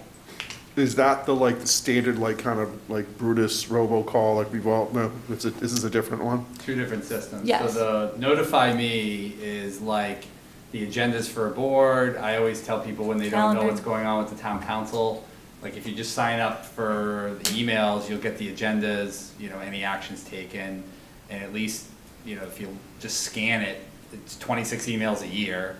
Just take a look at it and you'll know pretty much what's going on in town from that. The regroup is a separate system. I think you've heard that, the software. Was generally done by the schools. They've always driven that because that's the system they use, I think, to get out to parents that subscribe in and out. So I think you have to go to the regroup site and you have to enter in, your information to get those alerts, and you can get those directly. There's a link to there. sign up on the website. We do have a feature in regroup where if there's a water main break, we can, as a staff, and we will typically do this, identify just people within that road network, that there's a sewer backup, there's a sewer break, there's a traffic detour, so the whole town doesn't get that. It's just targeted toward, I think it's called geofencing, if I recall correctly, and it's just targeted towards those specific areas. So that's something the staff will do, because we have, we pay for a service through regroup that I believe comes from cable subscription data sets. We get it updated once a year, and so we get the best data that we can, which is about an 80%, 70%, 80% coverage. But if you don't have cable subscriptions and you're not part of that, then you've got to kind of sign up on your own. And I will say that typically when we do a regroup message, not if there's a sewer break, if it's something serious or, you know, something public safety oriented. Usually we don't do a lot of those regroup messages because we used to do them and then people unsubscribe, they get angry, they want to be taken off. And then when you really need an emergency, then you have fewer people on the system. So that's what you guys do? Yeah, absolutely. Regroup? Yeah. Yes, yeah, yep. Water, sewer. Snow. And snow. It's important to not overuse that specific emergency alert platform because we don't want, like Derek said, people to tune it out. We want to basically, if We want them to listen to the whole message. Exactly. Instead of hanging up on the Yeah. first 2 seconds. and not think that it would apply to them or pertain to them, so. So is there one, if I sign up, that it'll remind me that I don't have trash pickup on a given day? Yep. There's a Like trash and this recycling moving- newsflash. Like this Yes. week it moved, yeah, Yep. okay. Did you put your trash out too early? No, no. You know, my daughter called me though because she's like, this is like the first year she's living on her own or whatever, and she's like, hey, I noticed nobody else put their barrels out. When in doubt, leave it out. That's what we say, so. Check the website, social media. Show her how to sign up for all those. I things, will, yeah. I'm sure. Any other questions, Jim? No questions, no further questions. I won't say. All right, Max. You just, in terms of the lists for the news flash, is it possible to, I mean, it doesn't, I don't think the annual census has phone numbers and email addresses, but could you cross-reference just to see who you're missing or who might have moved with the annual census? I believe they sign up for it themselves, and then Yeah, that's it's just a a running. subscriber okay. base. I thought you were They- talking about some number system with, never mind, okay. Thank you. Are you finding, I mean, since a lot of what you do is kind of that, like, hey, this needs to go out right now, Yep. are you finding that it's reaching the people that it needs to? I mean, since you have mostly, you know, digital alerts, plus the robocalls, if it's serious, but are you finding that there are people who are like, they're not online, so they're just not That's certainly the getting case, message? yeah. And I get surprised at the folks, you know, the demographics of who. Sometimes it's an older person, sometimes it's a younger person, and I'll get an email 2 days after trash delay and say, hey, what was going on here? And they're on Facebook, but they didn't see it, and then they didn't check the website. So there is a gap that exists. How to capture it, I'm unsure, because some people only have their level of interest that they have for their level of interest. Yeah, thank you. That's what I had a feeling about. I'm sitting here and I'm listening to you say, oh, we on the website and we put on Facebook, and I'm like, oh, all these things that people need to know that they might not know. And I was trying to think of ways, because a lot of times it's just, you know, like you said, you make it very simple. It's just like a thing. And so I was picturing like, okay, if we had, with all of our extra money, if we had, you know, a screen at the senior center or at the library that we had like some of those alerts that. Like, Right, one so I'm place not we sure if could Kate program. mentioned it, but we do use the That's a- variable message boards. And it's a Okay. Franklin TV thing too. Okay, So and that's the what I was boards saying, are and then on Franklin TV, I was gonna say, where you have those things there too, so I was gonna ask if we utilize those kind of methods as well. Yeah, and I do think it's funneling down overall. We just still catch some people, because with the welcome packet that Kate mentioned, plus when somebody gets in a situation where they realize they didn't get an alert, they do what they have to do to make sure they get the next one.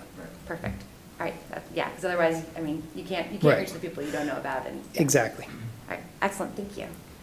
Thanks, Kate. Thanks, Derek. Yep, thank you. Thanks, Kate.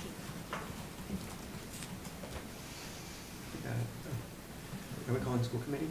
Yeah, well, I think when we get to that, No, I just meant as like a communication I mean, thing. I don't know if Al or Stephen want to talk about, I mean, the schools do a whole other set of communications. Okay. I don't know if you guys are interested in talking about that now, or you want to just wait until we pull up yeah, Jean? I was just saying, could I make just a couple comments about the town administration communications? Yeah, oh, and please. stuff? Yes, we'll let That's you okay. talk too. That's okay, that's okay. Just as like a little bit of a background in history, it's funny because when I was hired on December 17th, 2015, I remember being accosted by Councilor Jones and Councilor Kelly because there was this desperation that there was no communications effort happening at all. And as Ryan can remember, it was a very cumbersome process where if you needed to do a press release, you had to go through like this approval with the previous town manager, and it would take so long that like nothing ever went out. And when I say 10 years ago, there was literally one page online, and Ryan's story is accurate. It it was like random people were like doing their own code. Like there was no website. There was no social media channels. There was no press releases. There was almost no news going out to anybody. And so when I got hired, they like jumped all over me that they were hiring me for this issue. As somebody who doesn't do social media, they hired me to do social media. So, you know, we did build out in 2016. We did go to Google, which was a huge improvement. I can't even tell you the email that we had before that. It was one of the worst systems. Remember that, Ryan? It was terrible. It was called First Class. It was free. And, you know, Google changed a lot for all of us in terms of how we communicate internally, but also externally. We also that year did a full website overhaul, and we built out an actual website. And that was also the year we created the town Twitter, Facebook, and YouTube pages. We didn't have a YouTube page or any of that stuff. So we've come a long way. Over a few years, Superintendent Ahern and I, both the school committee were, you know, wanted to do more of this stuff. And so finally Sarah and I talked, and we basically split a position in 2019 where we both paid 50% of the salary, and we hired somebody that was local at the time. Many of you maybe know her, Anne Marie Tracy, who was unbelievable at what she did. She changed a tremendous amount here, created our constant contact files, we did newsletters, we had a whole, you'll see on the EDC, we had a business guide. I mean, she did an immaculate job, and we knew we couldn't keep her forever because she was so talented that she would end up going off into corporate America and making a ton of money, which is what happened during the pandemic. We also did we did Franklin TV shows in the old days. We did podcasts. We did TV shows in the studio. We had department heads did interviews with myself and Steve and others at what they do in their departments to help tell their story. And so we really tried in 2016 to like 2019 till Anne Marie got here. You know, it was kind of myself, Steve, and a few other people just trying to get out the word, and Franklin TV was really great. When Anne Marie left, we were able to hire Lily Rivera, who unfortunately after a couple years, she was our communications person as well, and then due to the budget cuts, she had to get, she had to get laid off. So, and then Amy Frigiletti, the other deputy town administrator, had a background in communications, and so we just triaged things after the pandemic the best we could with the staff that we have. But some of the successes we have had, and Steve and I just taped a podcast today, and he's saying that, and he'll get up and say it in a little bit, but I think I've done over 100 podcast episodes of Talk Franklin. They're on Spotify, they're all over the place. We do still have a few hundred people that listen to it pretty consistently. We started a LinkedIn page. We have a town LinkedIn page, which has been, up and down due to the staffing constraints. At one point, we were putting all new hires up.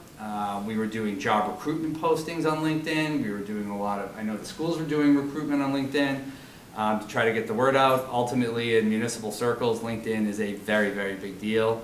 And so that's been a success, and Liz has brought life back to our LinkedIn page. In the citizen survey that was linked in here, we did have a couple custom questions on where people get their news, where people get information. You notice in there 15% don't do any digital or any social media, right? So over the years, we had a town and manager column in the town news that goes to everybody's mailbox. And some of that has dropped. Judy and I have a great relationship. We'll do articles when she hears something or I hear something, but it's something with Liz being here, I hope to get on a more monthly or bi-monthly basis so that people can get updates. I think the town news newspaper is a really big deal. It goes to every household in town. People kind of fiddle through it. It's kind of at dentist's office, mortgage offices, and just like on tables around the community. So I think that that's something that we've had a great relationship over the years. I do personally a lot of interviews on My FM, the radio station, and I'm still stunned at how many people comment on the clips. I think also Franklin Matters publishes a lot of those clips. And so when I do that, usually that gets out there. Obviously over my 11 years here, or maybe not obviously, attendance and a personal presence from our staff, as I think you can see, everybody here, but even the whole team is very present at a lot of town events. You know, my presence at things has waned a little bit over the last few years just because of scheduling and being busy. You know, all the civic events, downtown beautification, but when I first got here for the first 5, 6, 7 years, Jeff was very, very present at a lot of events. I was present at a lot of events. I've done a lot of volunteerism in town, at Delcart and a variety of other places, just trying to get out there and just try to connect with folks. And the social media channels I've watched since the start. I will say, obviously, Facebook is where a lot of people are at, and I think one thing that we're going to try to work on is trying to get our posts on some of what Sean was mentioning earlier, and just trying to get them into the other town Facebook groups. I think is something that would be very, certainly helpful. But I will say, I think Twitter is dead. It's just, you know, when it first started, we got those 3,000 or 4,000 followers like right away, and it's plateaued for like 7, 8 years. I feel like it's just not really, we've not seen really the great return on investment, I think, through a few of the social media channels. I think as previous folks have talked, there's almost a point at which you're spending so much time doing all this that you wonder to yourself, how much is it really getting out there? Is it really hitting people in the white noise of what's out there? And I think some of the social media stuff has just hit kind of a dead end, particularly on X. I think YouTube, Town Hall, Franklin TV, YouTube has been obviously a blessing. Our YouTube page, we just have not been able to gain traction. We used to put a lot of the old clips from Franklin TV on there and some promotional things. And we did for a while when Anne Marie and Lily was here, and Liz, I hope will get on this too a little bit, the website Google Analytics. We did have a lot of data sets, and we were reporting to various boards at certain times about where our hits were on the website and other stuff. But I think that's something we'd love to try to continue to track, but obviously with staff constraints, it's just something that we weren't able to stay fully on top of. When we started in 16, and then the website redesign in, was it 24, Julie, I think maybe last year, 2025? We rolled it out in January of 25. You know, we were trying to track like where are people going, and is there something we can do better. So, I mean, that's a very, very short list. I already mentioned when Councilor Grella brought it up, but to notify me and getting the email alerts, another big one was not just the town council agendas, but the legal ads, right? I always tell people, because I think one of the complaints we hear the most is, I didn't know what was going on, right? It's just this broad, like abstract, like I didn't know something was coming up. We got special legislation approved a couple years ago, and I really appreciate Jeff Roy's help on this. I didn't think it would pass, but we're actually now saving like $30,000 or $40,000 in the budget because we don't have to do legally mandated printed ads in the newspaper. By the way, there is no newspaper left to do the ads. So there is no actual defined newspaper as what was defined in state law. I think Acton got one passed and we got one passed, and I think there are going to be other cities and towns to do this. But if you sign up for the legal ads free of charge, you'll get every single legal ad that's required. So that in the town council agendas and some of the other notify me, I think one of the things that the subcommittee can be helpful with is encouraging people that if they just say, we don't know what's going on, we understand that. Communication these days is very challenging because there's just so much noise out there. But, you know, we have dedicated email subscription lists. I mean, I don't know about you guys, but I'm on like, it's seemingly I get like 500 emails from, you know, Nordstrom Rack, LL Bean, you know, everything.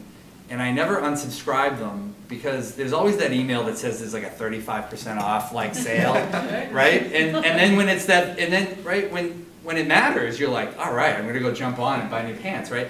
And so I think getting people on those lists, while it does flood the inbox, you know, especially just being, you know, knowing that families are so stretched thin with time, if they're just on some of these basic emails, they can at least just check them quick.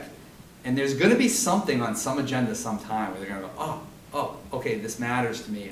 I now know what's kind of going on. So we've created these systems. I think the staff have articulated a lot of that. But even up in the municipal building, Our social media accounts generally are for the agencies in this building. I mean, generally what we do is try to put stuff on the town page that, you know, because we didn't want Board of Health, Planning, Conservation, you know, TA, you know, have 10 Facebook, Twitter accounts that have 14 followers for just one little small department. The town clerk, treasurer, collector, when bills go out, we've tried to consolidate that so that at least we have more followers getting more information on just some of the social media pages that we have. And the last quick thing I'll say is Facebook has been tough. We set up the account poorly and we got locked out of our account during the pandemic a lot. It was a big pain in the butt. And I appreciate Liz's efforts on creating a new page with like a new system and a new brand because it did get really screwed up. When we had to attach the account to real people and the staffing transitions happened, it just got really mucked up and Facebook thought we were bots that were screwing around with the account when Anne Marie set it up, and then it became Lily, and then it was me, and then Julie, and then I think you actually bared the biggest brunt of this at one point. Yeah. And then you got rid of your Facebook account, like at home, like your personal, and the whole thing just really just flamed out. So there have been some problems with the Facebook account over the years. And if you look at the survey, obviously a majority of people, that's where they're getting a lot of information, which is fine. I know Councilor Callaway Tripp is a big fan of Facebook.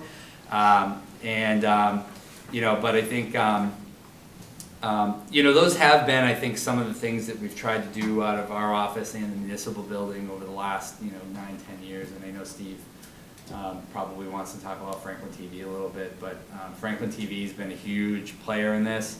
Those boards that you're talking about, those TVs, are actually purchased by Franklin TV.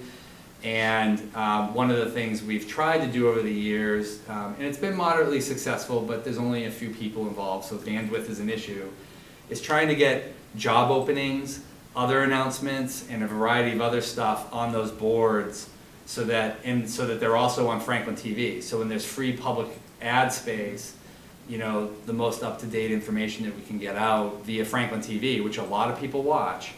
You know, we've tried to figure out how to streamline the systems a little bit to figure out how we can do that, but it's still on the docket, but we haven't been perfect at it, but we've been trying to make some sort of headroads and that type of stuff. So I appreciate the few minutes, and you know, it's been a long road, and I think we've made a lot of improvements over 10 years, but you know, obviously there's still a long way to go. So you know, happy to answer any questions that folks may have. Thank you. Do you have any questions? I don't have any questions. Of course I do. But first, for your email thing, you create a separate email for all of those store accounts, so that way you don't have to deal with it on a day-to-day basis. You just once a week go and check. That's what you do. I have multiple email accounts. When you sign up for things online, you have to put an email. I do that because I know they're gonna start calling me. Yeah. So you just have to separate the email so you know which one you're There's looking another at. way, I can tell you another way, but we'll talk about it later. No, I'm glad that we're back on Facebook, and yes, I am a Facebook fan, because most people are very comfortable on Facebook. They're not comfortable doing emails, they're not comfortable being at a microphone, they're not sure who to call, but most people are very comfortable going into a page and saying, hey, guess what, or do you know? You just have to look at the information and say, okay, is it true, is it false? If it is, you go find out the information. But I like it because even now, I was very active on Facebook the last few years. I slowed down since November because I kind of had to. But I still follow all the groups. I don't even know how many Franklin groups I'm involved in, plus other towns. And I read comments and I read posts because, just like the email that I sent you, it's something that you see, and depending on what it is, it gives us the ability to get out in front of it before it explodes.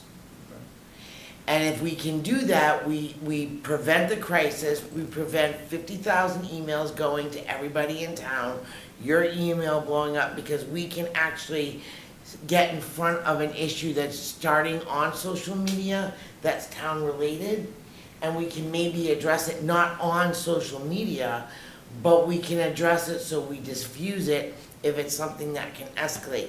If it's a general, real thing, maybe we didn't know about it, so guess what? Now we do.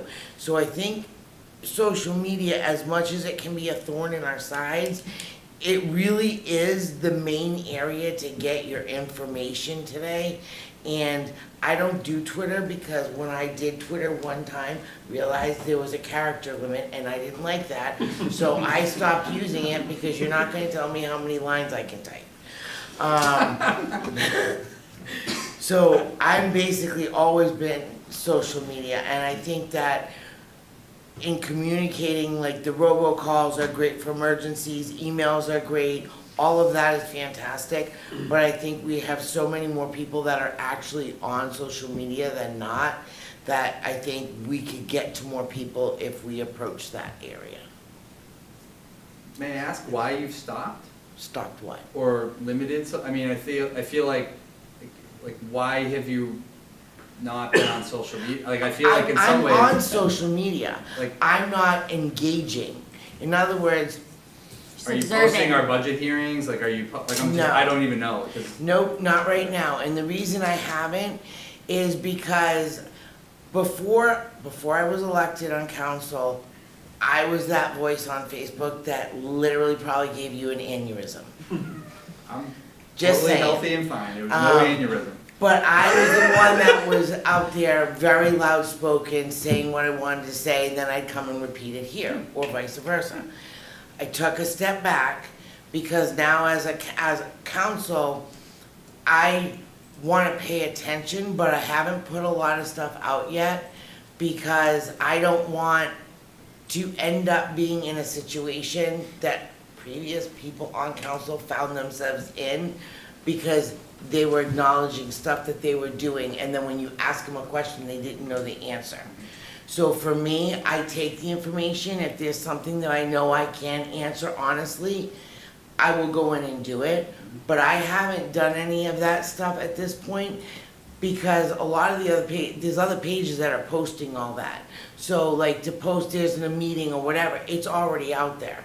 So it's redundant. What I want to get to a point, and like I said, still new, still kind of getting used to it. I want to get to a point where I can engage more on social media, but I also have to figure out the line. Because there is a line that I'm no longer just a resident, I am on council. There is a line that you can't cross. And I'll help you with that. And I don't want to cross that line because I don't like to break the rules. So, I'm still trying to find that balance. But like, I will literally read everybody, I will see a post, I will read, there might be 400 comments, I will read every comment and skim through them because I want to know what everyone's thinking, what they're feeling, what's going on, why are you mad, why are you happy? Like, I will look into it and I keep all that knowledge because that's how you know where they're thinking. And everyone kept saying, we gotta get off social media, we gotta get off social media. It's not gonna happen because social media is here. So you have to embrace it. And if you wanna know how people feel, just like surveys can help to a point if you can reach enough people and a variety of people, not all like the same like-minded people. Like if you have a group that all like this, they're gonna answer pretty much the same way. You need to get the people that are angry. Those are the ones that need to answer those surveys. When you go on Facebook, you get those people, you see their anger, you see their hurt, you see why they're mad, what's making them upset. Because they're posting it and they're free to post it. And some, you have the anonymous feature, so they can now do it without any repercussion because the only one that knows who that anonymous person is who's ever adminning that page. So it gives them a little bit more security to go out and type what they need to type and get the information they need. So I think we really need to embrace it and utilize that for what it's worth because there's a lot of information out there from the residents in Franklin if you're following those posts. And I'm on so many pages. to the point that I don't even see any of my friends post anymore, at all. Even my sister's like, well, how come you haven't liked my post? Haven't seen them in months. I have at least 10 or 15 Franklin pages. I got Bellingham, Milford, Millis, Norfolk, Rentham, and I don't even know what other ones. So my social media is literally just all the towns. I don't know what anybody else is doing, because I don't see them anymore. But I do think social media, I think Facebook is probably gonna be one of the biggest assets that we have. You can go first. I just wanted to, just a quick comment, because, a couple of the departments had said like, oh, like the rec center is like, hey, we can get our stuff posted on the other Facebook pages.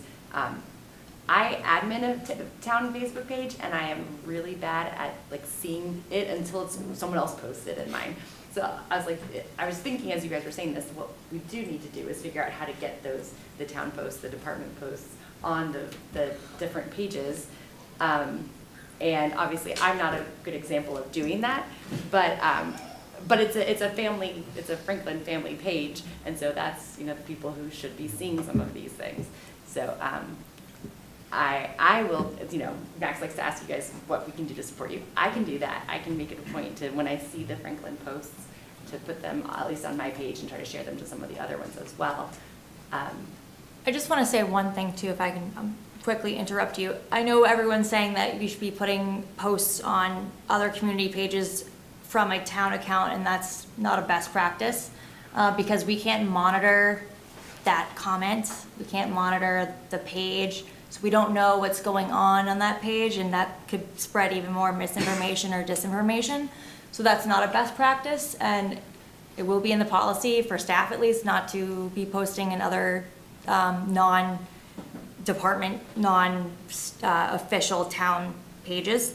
But for like town council who are trying to gauge what the conversation is and what's going on in other Facebook groups and other neighborhood community groups, I think that is important, at least to acknowledge what's going on there. And then, like you said, bring the conversation to and address it on an official source, which is the town's website or the town's social media pages, which is an official source of information, so that we're correcting whatever misinformation or giving them the resources that they need to find that information or contacts. So I think, just wanted to clarify a best practice in that we don't want to spread or we don't want to contribute to misinformation or it kind of making it something where it's a molehill. We're making a mountain out of a molehill. I don't want to, that kind of a thing, and that's why it's not really a best practice.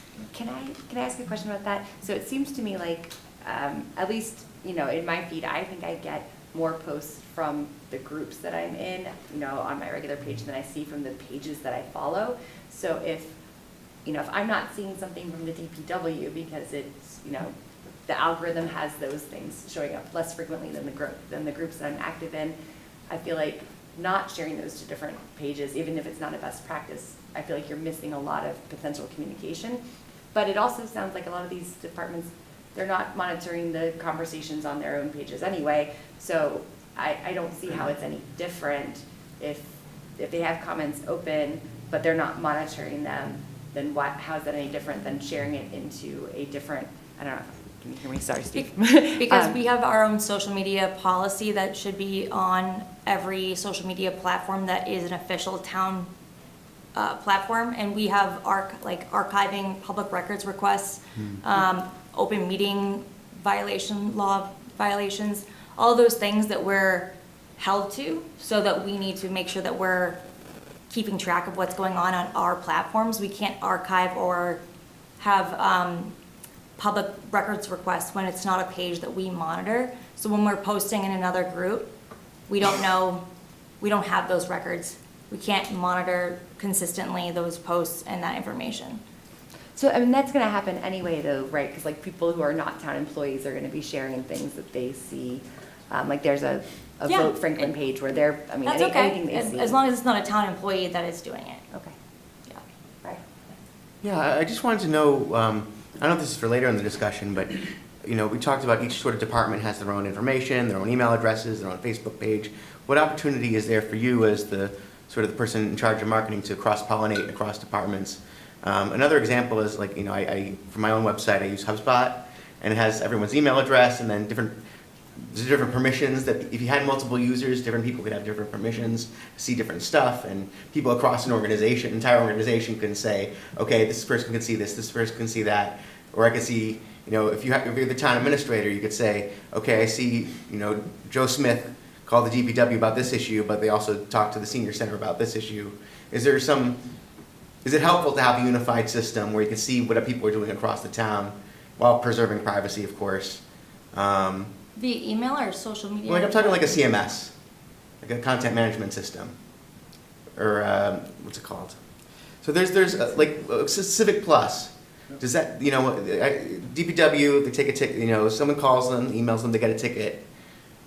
Can other departments use the same platform to see what's going on across the town? Is that helpful at all, or is it just not really useful? I think we're really good at collaborating interdepartmentally when there's something that would impact other departments. And I say that because I see every department do that, work with each other when there is an issue that may involve. They work with each other all the time. Police and fire work together, DPW. I mean, they're all intertwined. So I feel like usually they're pretty good about communicating internally when there is something like that. But I don't know if that exists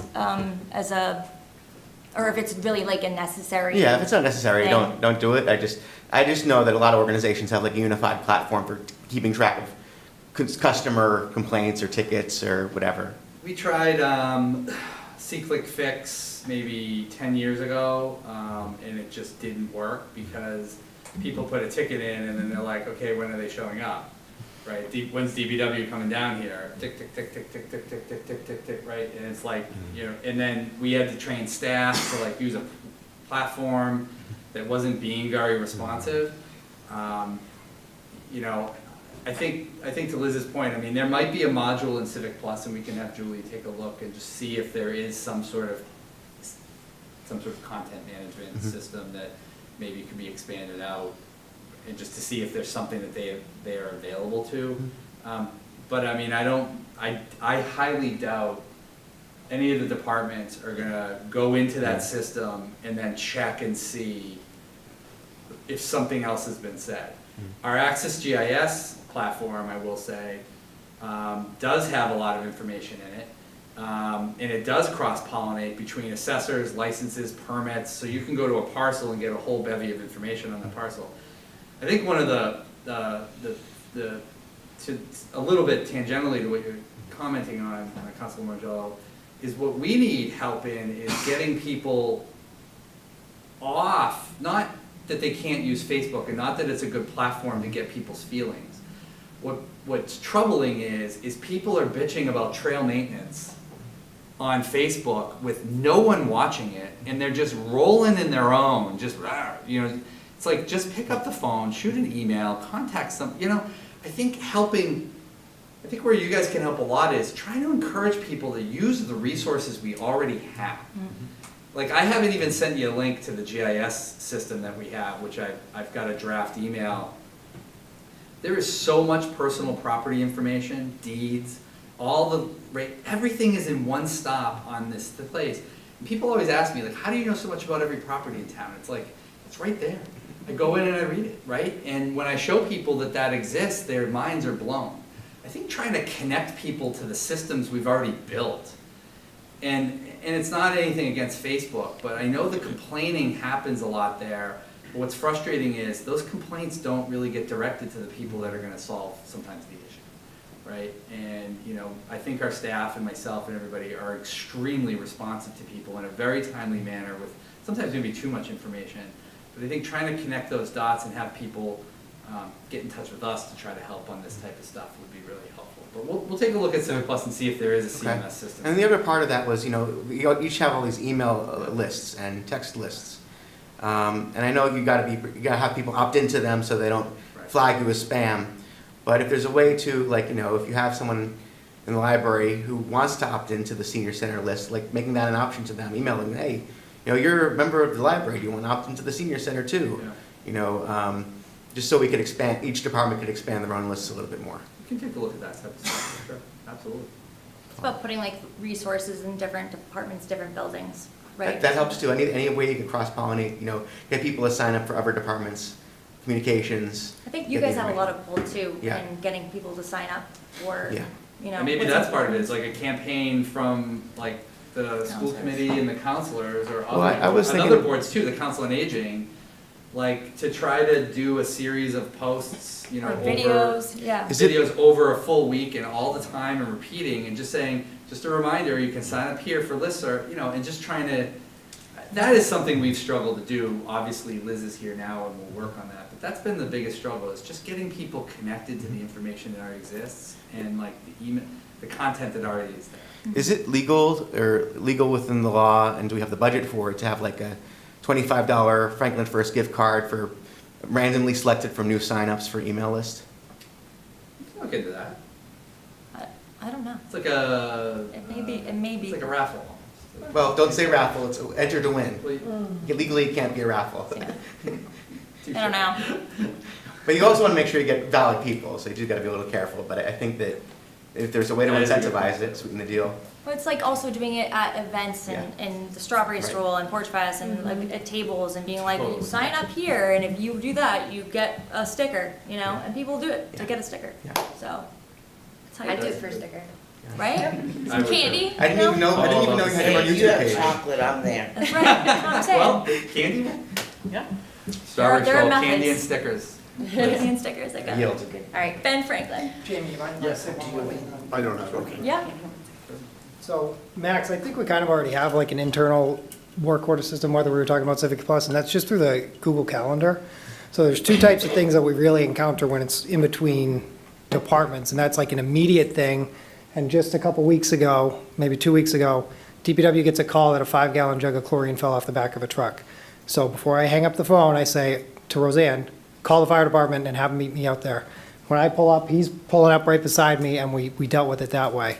And then the other thing we get is like Ryan and I working through either Earth Day or any other event that comes up for like, we need a dumpster, we need some trash cans. That's just a calendar invite.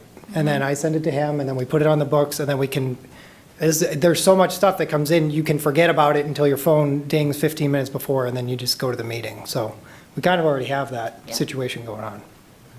And one last thing is there any interest in doing paid reach, or are we strictly doing organic? I don't believe ads are something Well, I don't know that legal. well, I will say on your next CDC agenda next week, one of the work plan topics was like marketing. So Corey's gonna come and talk about the upcoming events, because there are a lot in the next 6 weeks, but then also it kind of blends into this broader issue of marketing, right? I know that we can do some paid ads, like if you're talking about social media posts and stuff. I think we've tried those in the past in a couple different departments. I think we tried them in ours when Anne Marie was here. I think it was Anne Marie, it wasn't Lily, I can't remember, but somebody. I don't think it was Lily. We did try some like during the pandemic. I think we used a sliver of pandemic money to try to get out messaging on pandemic related issues. It just can be obviously costly, but when we talk about marketing, this might be one of the issues to try to discuss if you want to use our small marketing budget, I think of $10,000.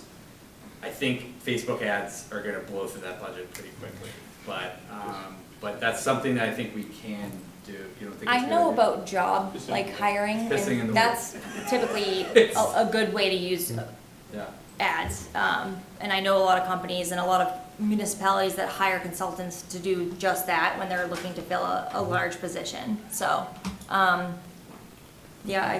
don't know, I'll have to look into that, but. I trust your judgment. I just want to say it is on the table from my perspective, but as long as used wisely and helps get the message out for something important. So, I yield. Just another thought, you're talking about getting the message out. Have we ever done a town table at the farmer's market? I think the first couple of years we did. Again, it's like a bandwidth thing. I think, and don't please. The citizens around the community love to see us but honestly, we interact with people a lot. People interact with us a lot. I think they're looking for folks from the school committee, maybe some of the other town boards to be there. And I think there is a table at the Strawberry Stroll. Yep. I think many of you have signed up. I think that has been, in my experience with other counselors going to those things, been the biggest bang for your buck. We did have a table the first couple of years of the farmer's market. This is maybe 8 years ago now. It was pre-pandemic, I think. We did have some interaction up there. And we did have some, and counselors did go. Counselor Frangillo went up a bunch of times. We actually did some like community visioning charrettes up at the farmer's market, some engagement with maps.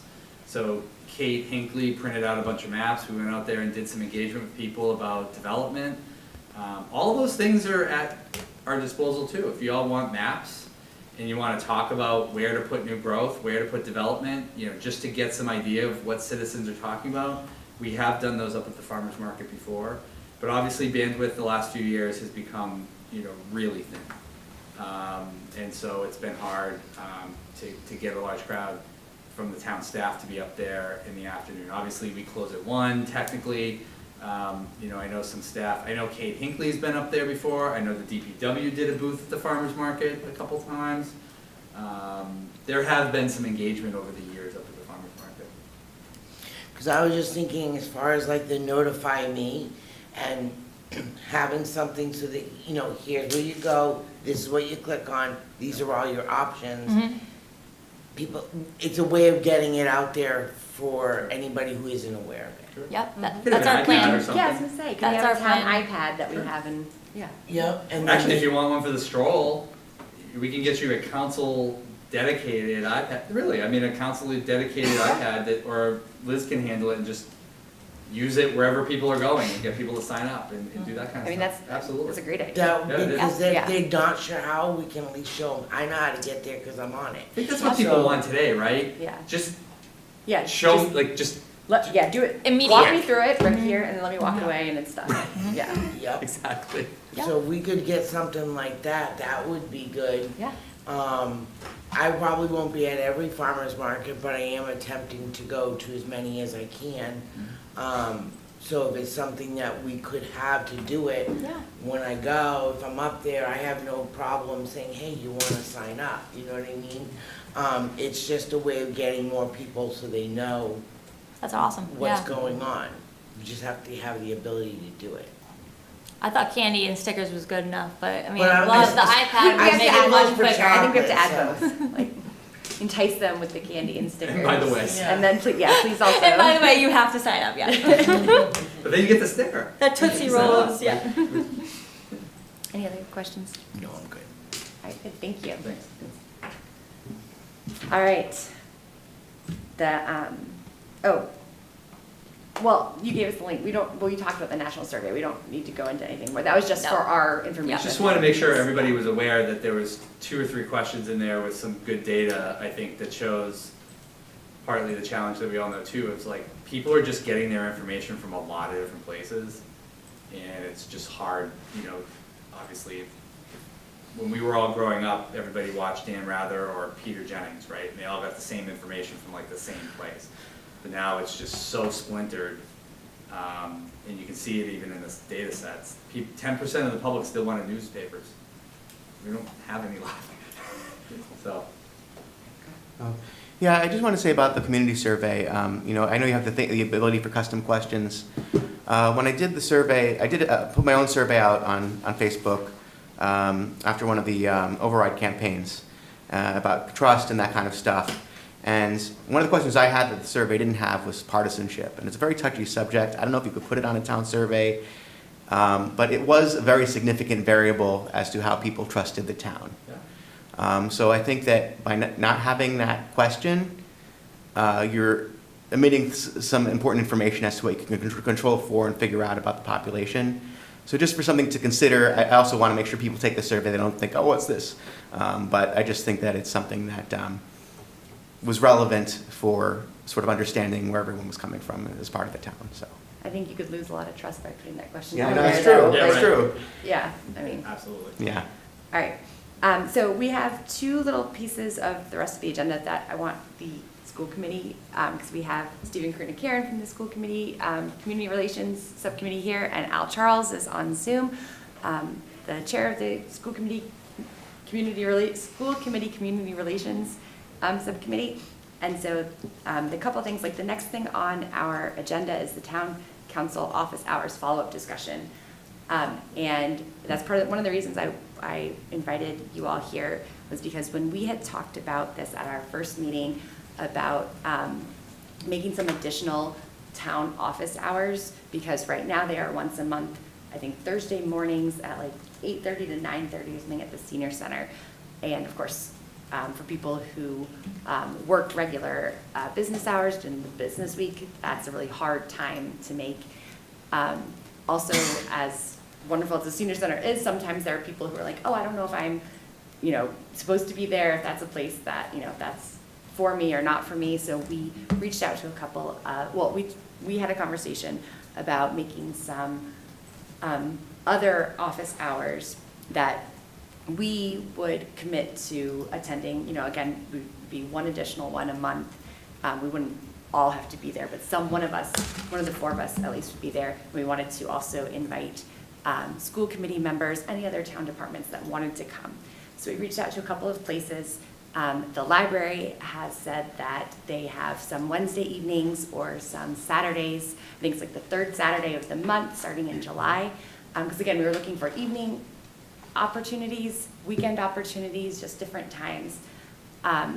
And Colin has said that some of the schools might be able to give us some spaces. I told him I just need a corner of a cafeteria because we don't want to ask them to set up anything or change anything. And I talked to Rowan at the Historical Museum, and she's going to talk to the Historical Commission and make sure that that's okay first.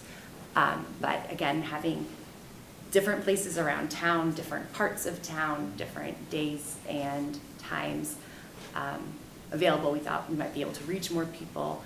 And we wanted to make sure that this was not just strict, as despite what the agenda says, not just town council office hours, but like town office hours, school committee, different departments, anyone who, if there's something going on where they're getting a bunch of discussions or something, that they know that they can also join this. So, did you all have anything you wanted to say about that, or any thoughts or anything? I think it's a good idea, definitely. One thing that I was interested in is working with Laura Dew to see if we could do maybe something at the food pantry. Okay. Yeah, that would be good too. I mean, like for an office hours? For an office hour. Okay. They don't. We're not. Well, we have to work with them to figure out what's appropriate. Okay. Because I don't know if we want to respect people's privacy and stuff too. But yeah. But I think that it's a group of people that have been underrepresented in the town. Yeah. Oh, for sure. Yeah. I mean, there might be something where, yeah, if we could set up a thing outside or something, then people could talk to us. I mean, there's not a lot of like meeting space inside the food pantry. There's a conference room. Yes. Yeah, that's true. Yeah. That's true. That's a good suggestion too. We can reach out to Laura. All right. Stephen and Al, I want to. Oh, yeah, Al, you have your hand raised. Thank you. Yeah, thank you. So first of all, thank you for the invite. Definitely appreciate this for this collaboration.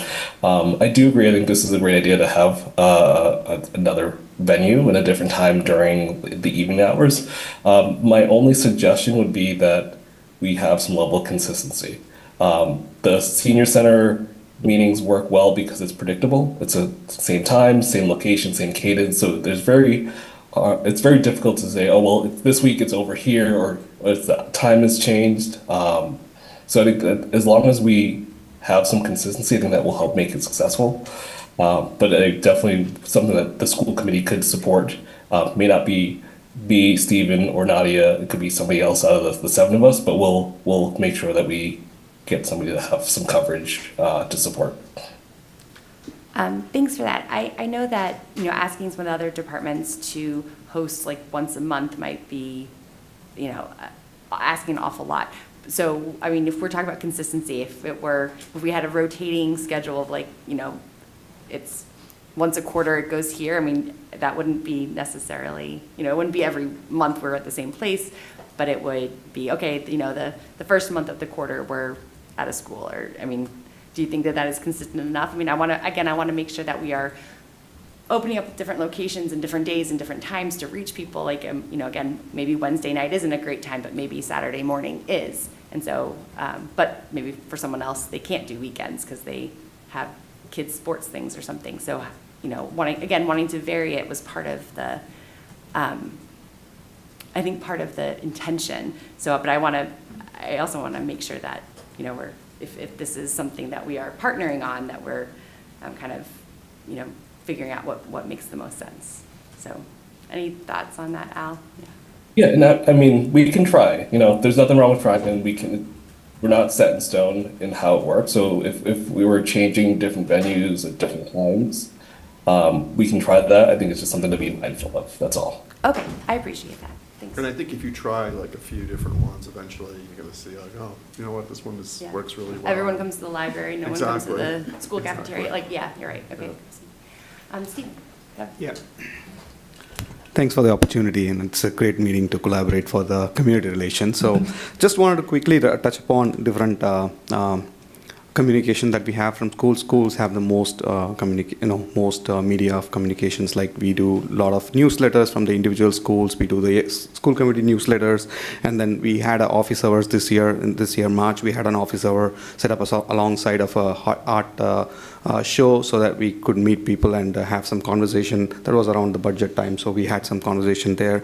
And also we have other forms of communications, like the early release communication that goes in email as well as in text. And we are also trying to see, I was talking to the superintendent if we can do it in the push notification through our app that we have. So we also monitor the app traffic as well as the web traffic that we have during our community relations subcommittee meeting every month, just to see how we are, what is the trend that we are seeing, and if there is a uptrend, then we see maybe something related to buses going on. So we get some ideas of which is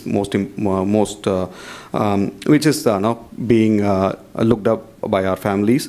And also our social media, we have Facebook and I think Twitter, the X, and I don't see anything on the Insta, but Facebook is about 4K users, and X is about 3.8K users. So we have a good, and we post almost all the important communications. Like even today, there were a couple of communications about the pathway stream education that we are introducing, and we had some meeting with some of the partners, and also we had some the solutions newsletters that is going in. So because there was some not a lot of traction on the enrollments, we are trying to boost or using these different channels. So multiple ways we are trying to see. But this meeting, I really appreciate to see all the other departments. I'm really thinking through how we can collaborate. Like, if there is a library email that is being sent, I don't know how much is being sent, but if there is a link that can be attached to a school committee newsletter that goes along to the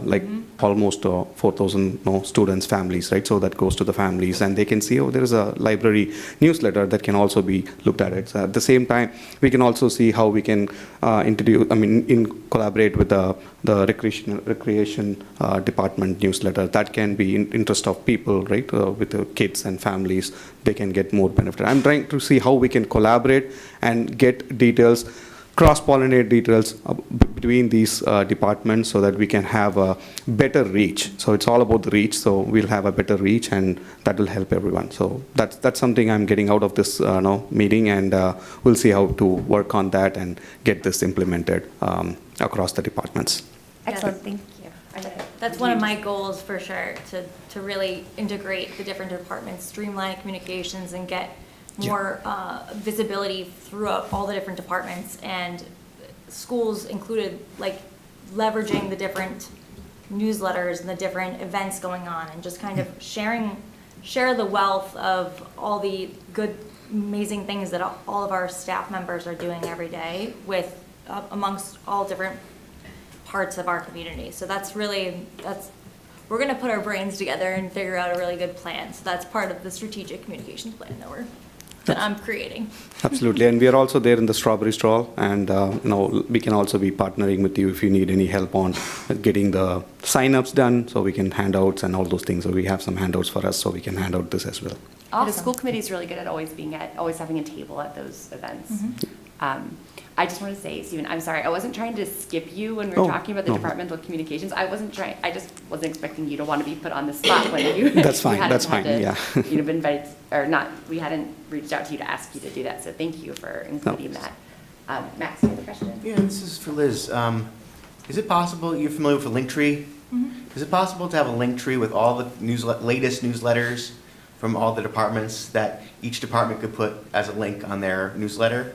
So like, if the senior center has a link on the newsletter that links to the link tree, and then they could go to see all the other newsletters through that link. I think Linktree is, if I'm not wrong, I think it's for Instagram, right? Is it typically meant for Instagram? Well, something like it, yeah. So I think a lot of the newsletters, library newsletter, and also I'm sure recreation and senior center, I think they all have their own social media channels included on their newsletters, also as well as on their social media pages and on their website pages, and probably the other websites that they use to send information out, or their emails, they probably have linked in there with their social media handles and links.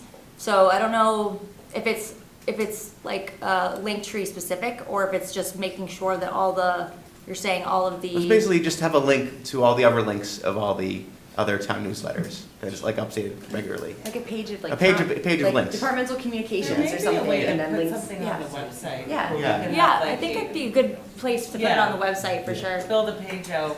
With the latest. Specifically has departmental all the communications social in it. media, yes, that'd be great, actually, and that's a lot of other municipalities do the same thing, where they have a list of, these are all of our platforms, follow us, Use a short URL. I couldn't get on there today, it must have been a firewall, so I'm like, it's just too long, but yeah. Awesome, thanks. Anyone else? It's a good idea. Okay. Anything else on office hours?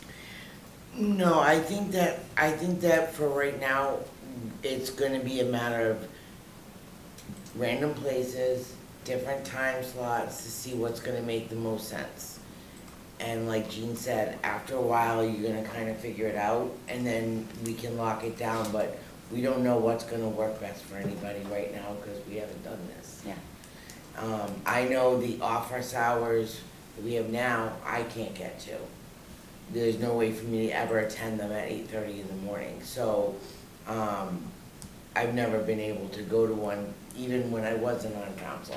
So I like the fact being able to have some that are, early evening or like on a weekend once in a while. I think there might be people that will show up, but they can't. And if you have kids, you're not getting there at 8:30 in the morning. You're lucky if you got your shoes on by the time you bring your kids to school. Or you might have your shoes on, the kids don't. I used to take Kinsley in my slippers, so you know what? It's like, we're just gonna go. No one's gonna see me in the car. And we're running out the door, and so there was no way for me to even attend at that time in the morning, because you just can't. So by only having them, I understand why they are, but you're actually alienating large portions of people who may want to attend. Right. Maybe nobody does, but we won't know till we try. The one other thing I wanted to just mention, and it might not be an issue, I don't think it is, but right now, the third week of the month is when we do the current office hours. And so if we wanted to do the Saturdays in the library, that's the same week. So it would be 2 days after the ones here. And so of course, oh wait, yes. Sorry. Are you correcting me? Am I wrong? So Saturdays are definitely busy and booked at the library, but like if we have enough leeway or runway to set it up, like especially if it was going to be for like maybe in the summer, but towards the end of the summer or the fall, we definitely have more flexibility to put in like, and especially if it's going to be a regularly occurring thing, we could make it the second Saturday or the first Saturday or whatever it is, but like there's some flexibility there. Okay, great, thank you. Well, okay, then maybe that's not an issue. I just wanted to make sure, like, if we do happen to have one here at a time and then one at a different location at a different time? If having it in the same week, is that a bad idea? Or is it like, well, if someone's not gonna be able to attend on a Thursday morning, they might be able to attend on a Saturday, and so it doesn't matter if it's the same week? Okay, so I'm with that. here's a thought, back to social media. What if, just for, I know it's not gonna touch everybody, but on the Franklin Facebook page, couldn't we put something out there to see, hey, we wanna increase office hours, what's the date, like, what's the day and time range that would work best for you? Like a poll? Kind of, get an idea of if anybody does, if they do happen to take it and fill it out, we also get kind of a range of what they might be looking for. It would also help us narrow down what would best work. And like if we're gonna use the library, we're not going to use the library, then we're not gonna be there because no one's showing up and you had wasted space. We don't wanna do that to you. But if we can at least get some type of, I can't think of the word, but. I just had a question. Does Mike LeBlanc do his own office hours? I think he did one time. I don't know if he did more than, I know he said it in here one time. He That's was all like, I I'm gonna be at remember, so I didn't know if virtual, it was successful or if he was able to get let out or how he did or if people came or if he's done it more It's a than great once. idea. I don't know, but, do you know, Jamie? I don't. Steven? Mostly the office hours, if you just put the office hours and invite people, we may not see good participation. So last time when we did, what we did is alongside of a art show in one of the elementary school where there were some families coming for the art show, so they were able to come and talk to us. So that way we can have some attention to us.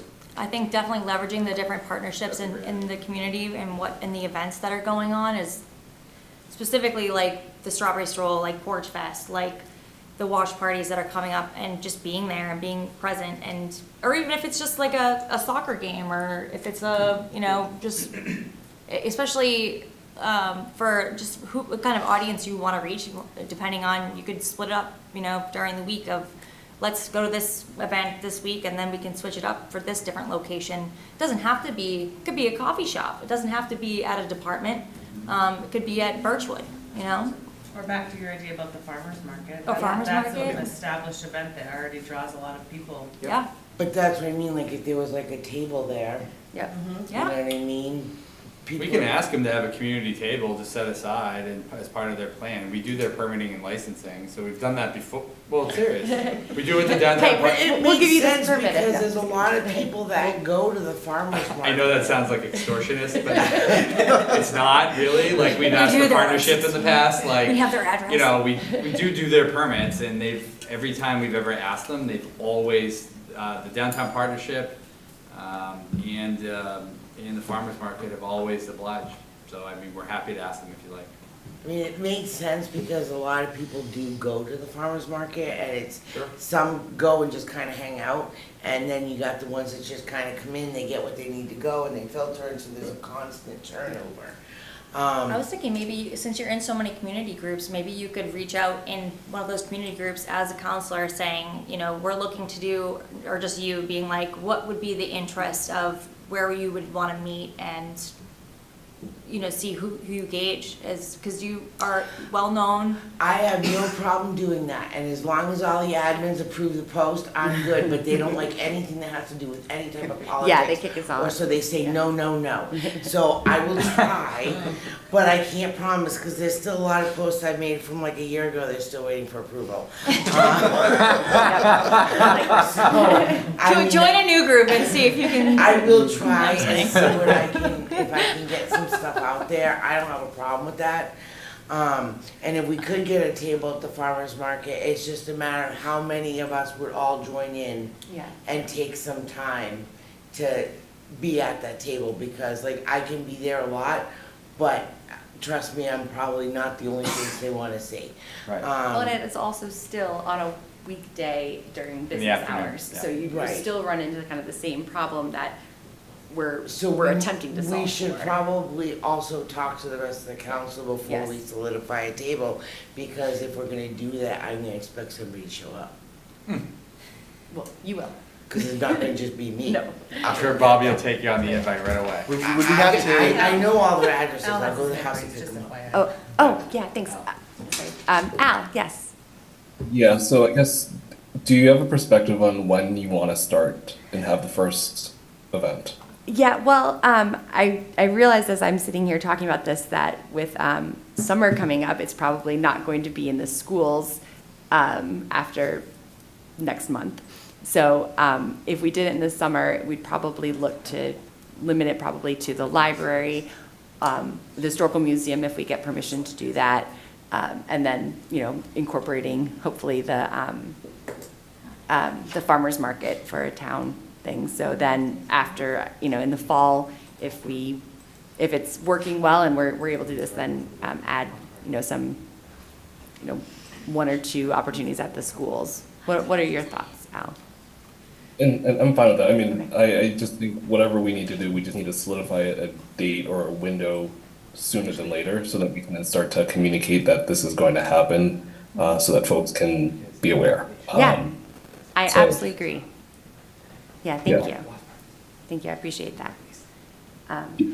Okay, so it sounds like we are all happy with the idea of different places at different times. So I will reach back out. I was talking to Felicia, I was talking to Colin, waiting to hear back from Rowan, and see if we can nail down some times, and I'll bring back the available times to this committee and then to also the school committee, and say, okay, here's when we have spots available, and make sure that we can at least get some people that can commit to attending those before we book them, and then we can start communicating that. Does that sound like a good plan? Yeah. All right, I will take everyone's silence as affirmation. Okay. I think that's an excellent plan. Thank you. Okay. All right, so then the next thing on the agenda was our communication subcommittee work plan.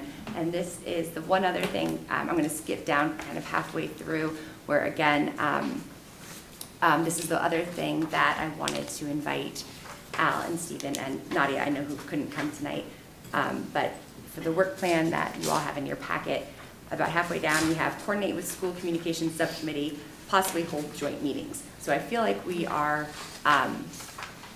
we have an idea of trying to do some joint office hours if we find times that work for people. But at the same time, is there, I think this was actually your suggestion, Jane, at our first meeting, was to possibly do a joint communications or community relations. It was yours? Yeah, it was mine. Oh, I'm so sorry. I just remember there's one of you on one of my sides, but I couldn't remember. Sorry, Max. Your idea.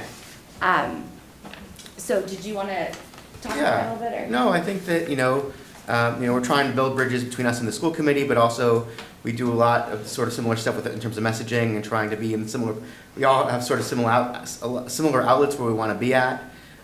So I thought, if we both have our own communication subcommittee, we're both kind of doing the same work, maybe we should work together on at least on some occasions. I did receive feedback, interest from one of the other members of the school committee about it. I just thought I'd put it out there. If there's interest, there's interest. If there's not, there's not. But it's certainly something. Just wanted to extend an open hand and see if either of you were interested, or the school committee would be interested. So. I guess what was the desired outcome other than just communication? What would we do at these meetings? So I think that, can I talk to that? Oh, yeah, please. Yeah, so I think part of it is we're both, as elected boards, we're both trying to reach constituents. Whether it be people in the parents or, citizens in general, we're all trying to reach the public. So, I mean, if, any way we could plan, like we're doing now, planning office hours or planning marketing materials. If you want something in one of our marketing materials, you can tell us, hey, we want something in one of your marketing materials. Or if there's any other sort of things in terms of strategic communication, social media management. I mean, this is all stuff that the schools do. What we would get out of it would be just saving time and effort by, instead of reinventing the wheel for both of our organizations, being able to sort of dovetail on each other's work. I do want to mention real quick too, that as part of the communications work that I'm doing in the town, is I'm planning to meet with each of the departments, including schools, to see where there are gaps, identify the gaps, and then see what I can do to strengthen that, unify or streamline communications. So I don't know, I wouldn't say maybe, my suggestion wouldn't be to have a standing meeting with school committee or, a liaison from a department. I think it's more so if it's something specific that has to do with them and we find that there's some kind of issue or something comes up and we realize maybe we should work together on this collaboratively. I think that's probably a better use of our time, and just so that I can do my work and address things, and when there is an issue, I can bring it to you too, and then we can kind of see what the ideas are and how to go about making different connections or whoever we need to involve from different departments. I think at the end of the day, I think, if I want it to be helpful for the schools to be able to work together, if it's not helpful for the schools, then, you're right, what are we doing? But I just thought there would be areas where we collaborate, where we could, sort of kill two birds with one stone in terms of attending certain events and that kind of thing. Yeah, and understood. And I think my whole thing is I just want to make sure that we have a defined purpose and agenda. And it could be if these could be ad hoc meetings. So if there is, as stated, if there's something that we need to discuss, we can come together as two collective bodies and meet. But I guess that's where I was just wondering, was there a set defined agenda that we want to cover, and set topics that we want to hit as part of this collaborative meeting? So in front of us on with the agenda, we do have a work plan. So if there's anything on there that you think that would be helpful to work on, it has been written up. We could add stuff to it. We could take stuff out. But that is sort of what's before us right now. And Alan, Stephen, I think also, one of the ideas is, again, to build that partnership. So it's not necessarily, create strengthen the ties between the town council and the school committee. So again, it doesn't have to be, like you said, we could be looking at ad hoc meetings, but it could be if there's something that we're like, hey, if we had the two boards presenting a unified front here or working together, this might be something that we collectively, the two different groups, could do. Let's see if there's something we could plan there where, again, it's, these boards as the, elected officials of the town, showing that we're pulling together for the, greater Franklin community. I think that was part of the hope too, was that, as we've talked about in many town council meetings, and the couple of joint meetings that we've had, there's been the division in the past, and as a way to try to, heal that and move forward. An idea here was with your community relations subcommittee and our communications subcommittee kind of doing similar work. Maybe there's a way that we could join forces and do it together. So I think that was part of it. But of course, as you say, if there isn't a specific purpose for having the meeting, then, joint meeting, then maybe it's not necessary. But it's more of a, can we think of ways to collaborate and to partner? And hey, Stephen. If I may add, I think as Al mentioned, right, so if you have a set agenda and an outcome, what we're going to achieve, this will be helpful. Otherwise, in case if you need any help or any kind of a interaction with the school committee, community relations team, subcommittee, you can always invite us to this meeting, and if we need something, we can also invite you for our subcommittee meeting. So in that way, we can start the collaboration, and of course, definitely we can plan for something as a joint meeting, maybe once in a quarter or something, and then few meetings we can join as an individual subcommittee meetings, and then pick up some information where we can work on it and collaborate, and that can be on the combined meeting, on the joint meeting, that we can plan in something in the future. Yeah. I think that sounds great. I think that sounds like, kind of exactly what we are looking for, right, Max? Yeah. Especially, again, just kind of building that tie where it's maybe we don't have to wait until we need you guys, or you don't have to wait until you need us, but we can say oh, hey, I thought of this, wouldn't this be a good thing for all of us to collaborate on and work together? So that was, again, part of this, and why we wanted to invite you all tonight was, again, just to build that relationship between the two groups so that, you know, we can start to think about ways that we can, you know, pull together for things. Right.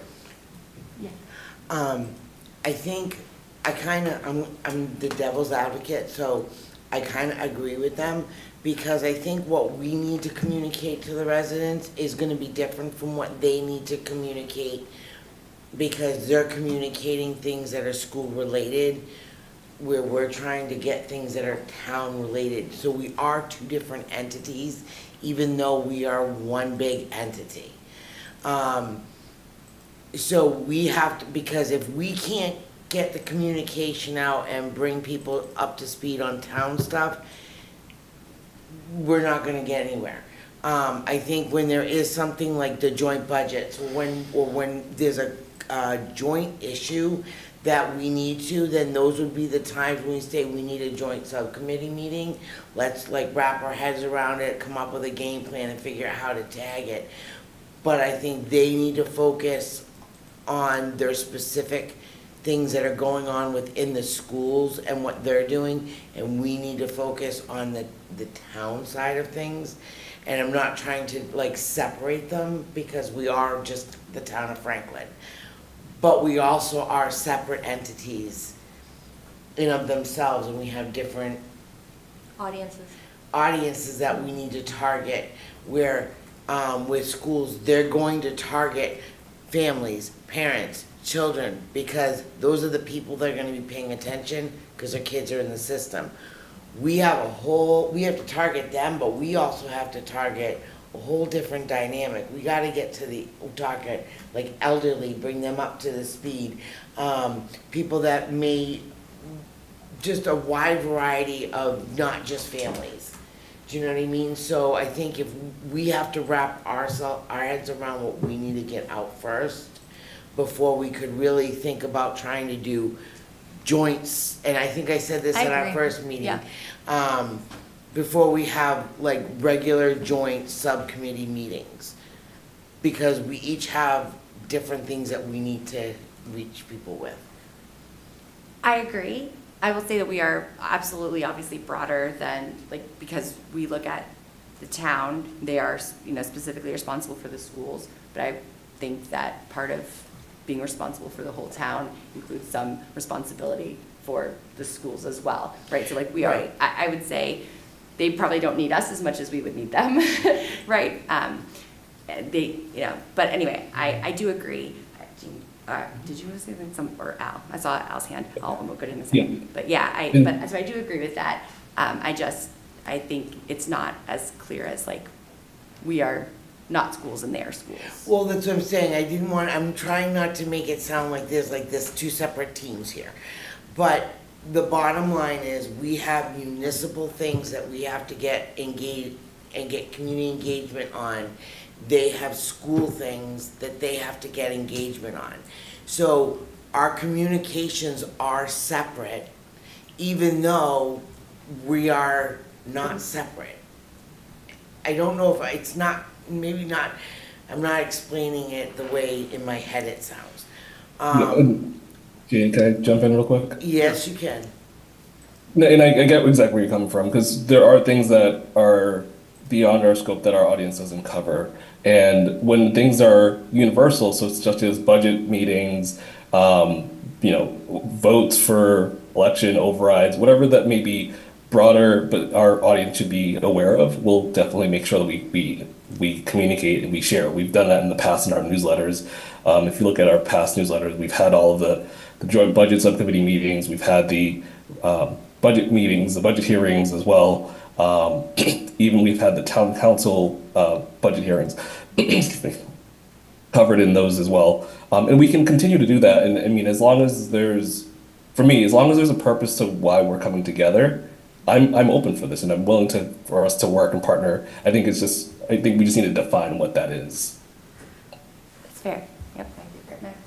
I think I'm happy to hammer down some of the details further as to like what things we're going to produce, what things we're going to do. It could be, you know, whether it's attending certain office hours, having some school stuff in a town publication. But I also think the other piece of this is, you know, you have a lot of good stuff going out to parents, but when it comes out to, you know, getting the community on board as a whole, you know, seniors, people who, you know, working, renting, you know, might not have kids, I think it's important for them to understand the good work the schools are doing too, because ultimately it's going to take a village to sort of solve some of our budget woes. I do have some ideas too about what I want to implement for our collaboration with the schools, in working with different students and doing, you know, more civic engagement, having more civic engagement opportunities for us to work with the schools. So that is all part of my plan. And that's why I feel that I see both sides for sure. And I agree that we are all one, but we do have different target audiences. We do have different goals that we need to establish first before we are bringing in schools when we haven't really decided what our main priorities are of this group. So I think until we have something that specifically, you know, is going to involve them and we do need them, which, you know, could come up sooner rather than later, we can reach out and we can make that happen. I just think, I was just thinking a standing meeting might not make the most sense. That was my thought. No, I don't want a standing meeting either. I think, like you said, once a quarter, I think it's fine. Yeah, I think we're all aligned with that. I think, again, it's a lot about just creating that partnership, that relationship between the two, so that if things should happen or if we should decide to make things happen, that relationship is already there. All right, well, Al and Stephen, thank you all for sticking with us for 2.5 hours, over 2.5 hours for the last 10 minutes of it that we just had. But I really appreciated you all joining us for this part that we wanted to include the schools on. Are we going to go over the work plan separately? Yeah, Okay. I was just going to let them go. I mean, you're welcome to stay, but you all don't have to. Thank you. Nice to meet you, Steve. Okay. So we have the work plan in front of us. These are things that we talked about in either our first subcommittee meeting or things that had been brought up in other town council meetings that were kind of said, oh, this would be a good thing for the communications subcommittee to talk about. So should I just read them and we can talk to them, or what do you think? You want to just? Well, I did have some more general critiques. Okay. I think it's important to kind of prioritize what we want because we have a lot on this list. Mm-hmm. So maybe have some tiers or something as to like what we think is like what's most important and what's less important, as well as how we're going to define success. You know, we want to have some measurable success criteria. You know, we talk about how much percentage are we going to increase website traffic? You know, what's our engagement rate goal? How many articles a month are we going to do? You know, what's our survey score going to be for resident satisfaction? Things like that. Keep KPIs, you know, so that we can sort of track our success, as well as we should establish what is our responsibility as counselors and as a committee, a subcommittee, and what is Liz's responsibility as a director, making that clear. And then the other thing was that two other things I thought were missing was the non-digital outreach. So we talked a lot about how we're going to do more mail, more info at the senior center, library, but we don't really talk about as much about how we're going to do that. Well, we hit it. We did it? Okay. But I just thought I don't know how much of it we wanted to. So you do know that just the first page is our work plan, Yes. and everything after that is Liz's job Yeah, description. Yes, which is separate. Which is separate agenda item? Yes. Okay. And everything that I've done up to this point. Yes, which is great. Great. It's more than half the stuff So, you guys yeah. are mentioning. I'm literally like, yep, we're already doing it. fire. We're doing it. Yes, I think the intention was for Liz to say like, hey, this is what I've done and what I am doing and what my scope is. Okay. And then our work plan is more what we intend to Okay. do, And what what you we can would help like to see done. I just want to make sure we captured the topics. If you want, we can share the Google Doc. You guys can wordsmith it. Like I just wanted to make sure that there wasn't anything. Because this is a draft. Yeah. Yeah. I mean, and you can add, take things off. I think the staff, Liz, when I got back, I think we just wanted to make sure we captured. Yeah.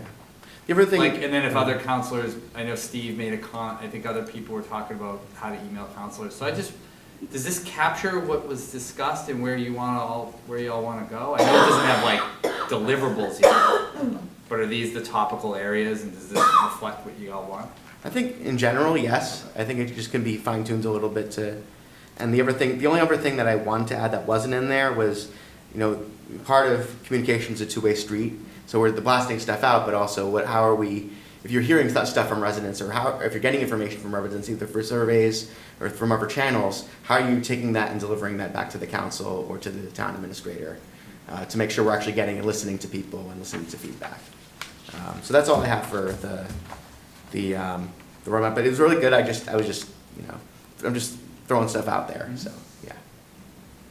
All right. Jean, do you have any thoughts on the work plan as it? I think that we may need to prioritize the email responses. I have some thoughts on that, on how we can do that. What brought it to mind, kind of like, because I've been responding to everything as, I said I would, and then we both responded to that, the composting email, and so maybe an appropriate way of handling it, because there's different models of handling it, right? We could have, one council handle it. We could push everything off to Jamie. And say, yeah. Jamie's like, that's not a model. Actually, it is. It is. Actually, that's what traditionally has happened. Yeah. I think, 99% of the emails I think that come into y'all, I think have generally been, thank you, Joe Smith, for your email. Unless you have a personal opinion or like are you in favor of the budget? Like that's different. But if it's like the Japanese knotweed, right? Hey, by the way, thanks, Joe, for the email on the Japanese knotweed. I copied Brutus on this, and Derek maybe, or whoever. They'll get back to you. You did it this morning with the flock cameras. You're like, I don't know anything about this, but I copied Jamie here and I sent the link. So actually, that is one of the most efficient ways, because then it becomes, I have to send it to somebody, or we have to send an answer back to you, and then you send it to someone, and then they come back to you, and it becomes this kind of, but if you just copy anyone on the staff, like as you learn who does more specific stuff, you don't just copy me, copy the chief of police, copy Brutus, right? Copy Ryan Jetty. I think then we can get back, and what we've traditionally done is then reply to all. We're not replying to all 9 people. I will say in my experience thus far, which, just to be clear, I think you guys are killing it on responsiveness. Like, I don't think there's anybody in 8 months that's complained to me that they're not getting a reply. I think that's a really big win. I think it's really good. But I do know you get some of these emails from people on stuff you may have, like Japanese knotweed. You may just be like, I have no idea what to talk about. So if you just copy us, actually. I learned something about Japanese knotweed. I bet you learned a lot about Japanese knotweed. Actually, that was very well researched. So it doesn't. I'm being serious. It doesn't. You should definitely do that. Okay. People want your position on a vote. Well, then you should email them directly, right? Because that may be different than other people, and I'm not going to weigh in on what your position is on something on a budget or development or something like that. But if it's operational or if it's substantive, then I think copying the applicable department head is actually the way to go. You'll get a great answer back. And also the only department head that I knew that might have the answer. And it also puts you guys in a position to link with the right staff, and then you're not having to take a position like, can you cut down the tree on my lawn? No, then we're the people that are giving the news that people may not want to hear, right? You're just linking us up to the people that But then you're getting 7 emails like about it, right? That has been the dynamic that has pleasantly changed in 8 months, where now it's 7 people emailing me about the same issue, or TJ or whoever. And I think that's maybe the issue that needs to get a little bit more streamlined. And sometimes you guys have emailed people different responses with different information, which is, I think, tough for the customer, because then they're getting 3 different answers about 3 different things that, a couple of them may be wrong, right? And I think that's maybe a little bit more what I think y'all need to figure out and streamline a little bit. So how do we see, like, like, for instance, we'll take the one you did today, right, the camera one. Yeah. Right, how do we all see that you have responded to that? You don't, because you can't do a reply all, because that is an OML violation. Wait, but It would can be- we, if we're not discussing something, like, Right. if we're just copying you, or Chief Lynch, or Brutus, or whoever, can we do a reply all? Absolutely. Because we're not discussing, we're just. Brutus could copy all 9 of you on a reply. And he Yeah. did. On Japanese knotweed. Oh, yeah, he did, that's Yeah. right. That is legal, as long as the 9 of you don't start Debating what we should do about it, or. So that's the or even policy. solutions, like, oh, I don't want it in this place, I want it in this place. And then Councilor Grella says, oh, no, I hate that location for the compost pile, put it over there. As long as you're not doing that, absolutely. So on the flock camera one today, I could have replied back and said to all town councilors, here's the link on the police website for the flock cameras, which would hopefully over time, then I don't need to reply to any of these, because then hopefully all 9 of you know that there's a link with a portal with the flock camera. So anytime you got that email, you could just reply on your own. So getting back to your question, I think we need to define the rules on this, right? Right. So here's what we're gonna do, you know, and we can come up with the rules that say, you know, yes, you can reply back, like if you like to reply back to everyone, that's fine. But, you know, you'll know, for example, if I email Jamie and he, you know, and I copied everybody, and you know that Jamie knows he's working on it, you can just respond to that resident and say, hey, I know, I'm, you know, concerned about it too, and I see that Jamie's working on it, or something like that. You know, so you could still, so councils can still respond, they just can't answer it. You know, that could be a potential rule for that, unless it's like very specific to you, you know, to you or your opinion, as Jamie was saying. So, yeah, so in a recent example, not the knotweed, but composting. So in that example, like, if we were doing a reply all, like, hey, someone can answer this, right? And we had said, you know, the first person that responded, like, oh, I'm gonna forward you to Jamie and Brutus, that could be a reply all. Whereas it sounds like you and I both, according to the resident, you and I both provided, like, oh, hey, I would like to do blah, blah, blah, blah, blah. That's something that we wouldn't want to do, Right. reply all. But I don't think that it would hurt if the first person who got it and was like, I'm not gonna give an opinion, I'm not gonna give a position on this, I'm just going to copy the right people, said, here's a reply all, so everyone is aware of it. Yes. And then anyone who wants to weigh in personally is still able to do that on a I agree with one-on-one, that. like, Individual response to the. So let's take that case, right, like, I don't know if I was the first one to respond or you were the first one, but let's say I was the first one, all right? If I replied all, and you saw something, you said, hey, yeah, that's a good idea, and I know about this, and you could weigh in, everyone else would know it, they don't have to weigh in because it's not, an issue they want to respond to.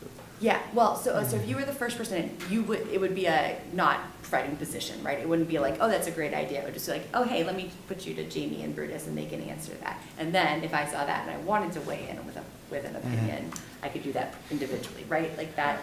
Yeah, that's totally fair game, and I think 9 times out of 10 that probably won't be the case, because most stuff that people are gonna email you is generally more operational questions, or they saw something, like Derek said earlier, like, we want all that information so we can go take care of it. Yes. Right? So I think most of the inquiries that are coming in, and I've seen some of them, are more about, I saw something, you know, I'm curious about something, where do I go about this? You know, and that stuff is very easy, and I don't even think most people are gonna reply with their personal opinion, Right. you know, on something. But in that case, if somebody really was against flock cameras, right? You know, Councilor Griffith could then take that reply and email that person back and say, I don't like these things, or whatever it is. Just as long as you're not deliberating. At least everybody knows. I think the germane point is, and I think where the gap was with the last council was, a lot of people weren't responding to any emails. And number two, most of them, I told you this before, and they know it's like, they'd send them to me. And I tell them, oftentimes I said, they don't want my opinion. You know, if it was fix the road or fix this issue or a sidewalk or a tree down, we would just take care of it. But I think on some of the other issues that people were looking for personal opinions on, you know, they weren't getting back at all, and they were sending them to me, and I'm like, they're not looking for my opinion. Yeah. And I shouldn't be giving my opinion on some of these things. They're sending it to Yeah. you guys because you're the elected representative. If I so. go back to the composting one, Oh, just all to, right. sorry, Matt, let We me haven't just, talked a lot today. that's true. If I go back to the composting one, just because it was kind of an interesting case. I think I responded back saying, you know, a couple of things. One is I liked the idea of being able to compost. The other thing too was that the resident had said that, you know, probably not something we couldn't consider because of budget considerations. I said, no, actually not, because the trash system is, you know, paid by a fee and has nothing to do with, you know, with the budget. It's got its own kind of independent budget. So that was my kind of response to it or whatever. So, I think you gotta be careful right now, because you're almost doing like a reply all with your opinion here. You gotta be careful. Well, no, but I mean, it's not. there was opinion in that, and something that I was, you know, I just actually, I thought the resident had a great idea, and I wanted to express that. You know, so I think that's, you know, that's a case that I think we want counselors to be able to do that sort of thing. And getting back to what Jamie said, is that they want to hear from us. I agree with you, they do want to hear from us. And, you know, so I think that's a good example of it. Yeah, I think we can create that kind of two-tiered policy, like, it can be a reply all, if you're looping in people not expressing an opinion. All right, but Max, you I hate to be the buzzkill. I think it allows too much of a possibility for something to go wrong where someone accidentally deliberates or that kind of thing. I think it makes us liable in a way that I don't think we want to be liable. But I do think that going back to the original ideas we were having in the previous meeting, where we have a designated person for each topic, I think is sort of a better fit, you know, because one person, they can choose to email for that topic if they specialize in that topic, or they can still reply to everyone. But I think maybe starting with a form that says, okay, first, have you read our FAQ page, which we need to create, because we have all these comments and questions that always get answered over and over again. Have an FAQ page. If it's not on the FAQ page, do you want to email the town administrator? And then if they don't want to email the town administrator, then they could, you know, select who they want to email to, and maybe it's a specialist or maybe it's the whole council. I just have a question to ask. How would we generate the content for the FAQ page? Who would give that information to our staff so that we could build that out? What are the questions? So that could either be the committee, that could be Liz. Put Liz on the spot now that she just came in and didn't know that. Drink a lot of water. He saw you. So we were talking about whether we want to create an FAQ page. For like before people ask a question to the town council, if we have like a commonly asked question, so people could check to see if it's on the list That's first. a great idea. Julie was asking who was going to generate those questions. So I don't know if there's emails that we have had, you know, we could look back in our email logs for the past, you know, however many years. We do have, well, we could do that, but also the website does archive when someone fills out the form to contact the town council. Okay. So we could search for, you know, keyword search, familiar terms. I feel like you were testing me for some reason. This is a test? No, I just didn't know, were you pulling questions from Facebook? No, You just wouldn't not, necessarily whatever see- people are asking frequently. I mean, we always get questions about, we do have a budget portal already. Well, we get asked about the flock cameras, and Yes. with all due respect, there's Yeah, been a the page portal one. on there for 3 years that nobody Yes. finds. So it's like, I think the FAQ is just another redundant way of Right. saying a lot of things that are already on there. I'm also a little concerned that people might take that, like, hey, before you email us. Right. Look, Yeah. look at these Okay. FAQs, and then do you want to email the town? And then the Okay. third option is come to us. And Yeah, I I feel wouldn't like that's advise the that. opposite Okay. of what we Yeah. want to do, is we want to encourage the communication to make it clear that, like, we want to hear Listen. from them. Okay. So. I think it's that's- valuable for I- you guys to hear from 7 people that they're concerned about flock cameras, Yeah. right? Like, for No, I whatever do agree. reason, like, I think that's your Yes. point. And- Like, and so your if point you about do a constituents, frac- right? Like, But that's my what point we to you share. is getting 7 emails a problem for you, Jamie? I gotta tell you, like, the volume of people this is not a crisis. It is just not. I don't think that, I think what you're just trying to do is a very simple way of connecting with people. And I think it's wonderful that you guys are responding to people. I'm telling you right now, I've been doing this 11 years here. I've never heard fewer complaints about this issue ever in 11 years. I think you guys are doing a really good job at this stuff. And I think it's just a simple tweak, a simple 2-tier or whatever process of just, if it's an operational question about, you know, where is something, or a tree is down, or I see something, say something, that's a very easy reply to just say, hey, I've copied Carlos and Brutus about the tree on Pleasant Street. You know, they'll take a look at it and they'll get back to you.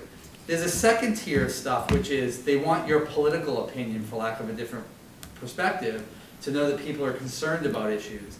I don't think you're rubbing up against the open meeting law area if TJ were to respond about a flock camera to all 9 of you, and then Counselor so-and-so goes off and takes that email and emails the person, you know, I thought the chief's response was great, or I don't agree with all this stuff, I'm gonna try to look into this a little more. I don't think that's an open meeting law violation, and I think you guys are disciplined enough to not do the cycle of the reply to all. Right. And people are just looking for a quick reply to know that they've been heard, that there's movement on something. I don't think this is that. Can the first person be CC instead of CC the rest of the council? So that way they all know the person responded? Well, so, yes, that could be, but we also, then you don't get the response from, like, if you tie them into Chief Lynch, then if you're BCC, then we don't get that response either. So then you're going, great, I'm so glad somebody answered them, but, like, I would like to know that information too. Correct. So I mean, I do think that we are capable of doing this, but I know Jane wants to say something. Yes. We're making it too complicated. It's not that deep. Okay, so the email that I got, that we all got today, I emailed her back, I copied Jamie on it. Basically, I said, not really sure, I don't understand. As far as my knowledge, we didn't approve it. Don't know if it was done on the previous council. If it's on the highway, it may not even be a town issue, but I honestly don't know, so I'm copying the town administrator because he will know the answer or who you need to speak to get the answer. That's it. Sent it out.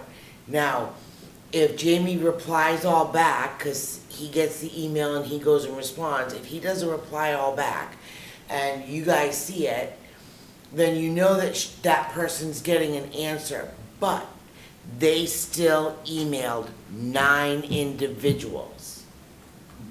And I'm telling you right now, we're doing good now, but how far, if we'll just say I do the emails and nobody else was, it's gonna be like, the only one responding is Jane, the only one responding is Jean or Max or whoever it is. If I get that email and I saw that Jamie respond, I would then individually email that person and say, thank you for taking the time out to email us. I see that you have gotten a response from the town administrator or Brutus, whoever the person was.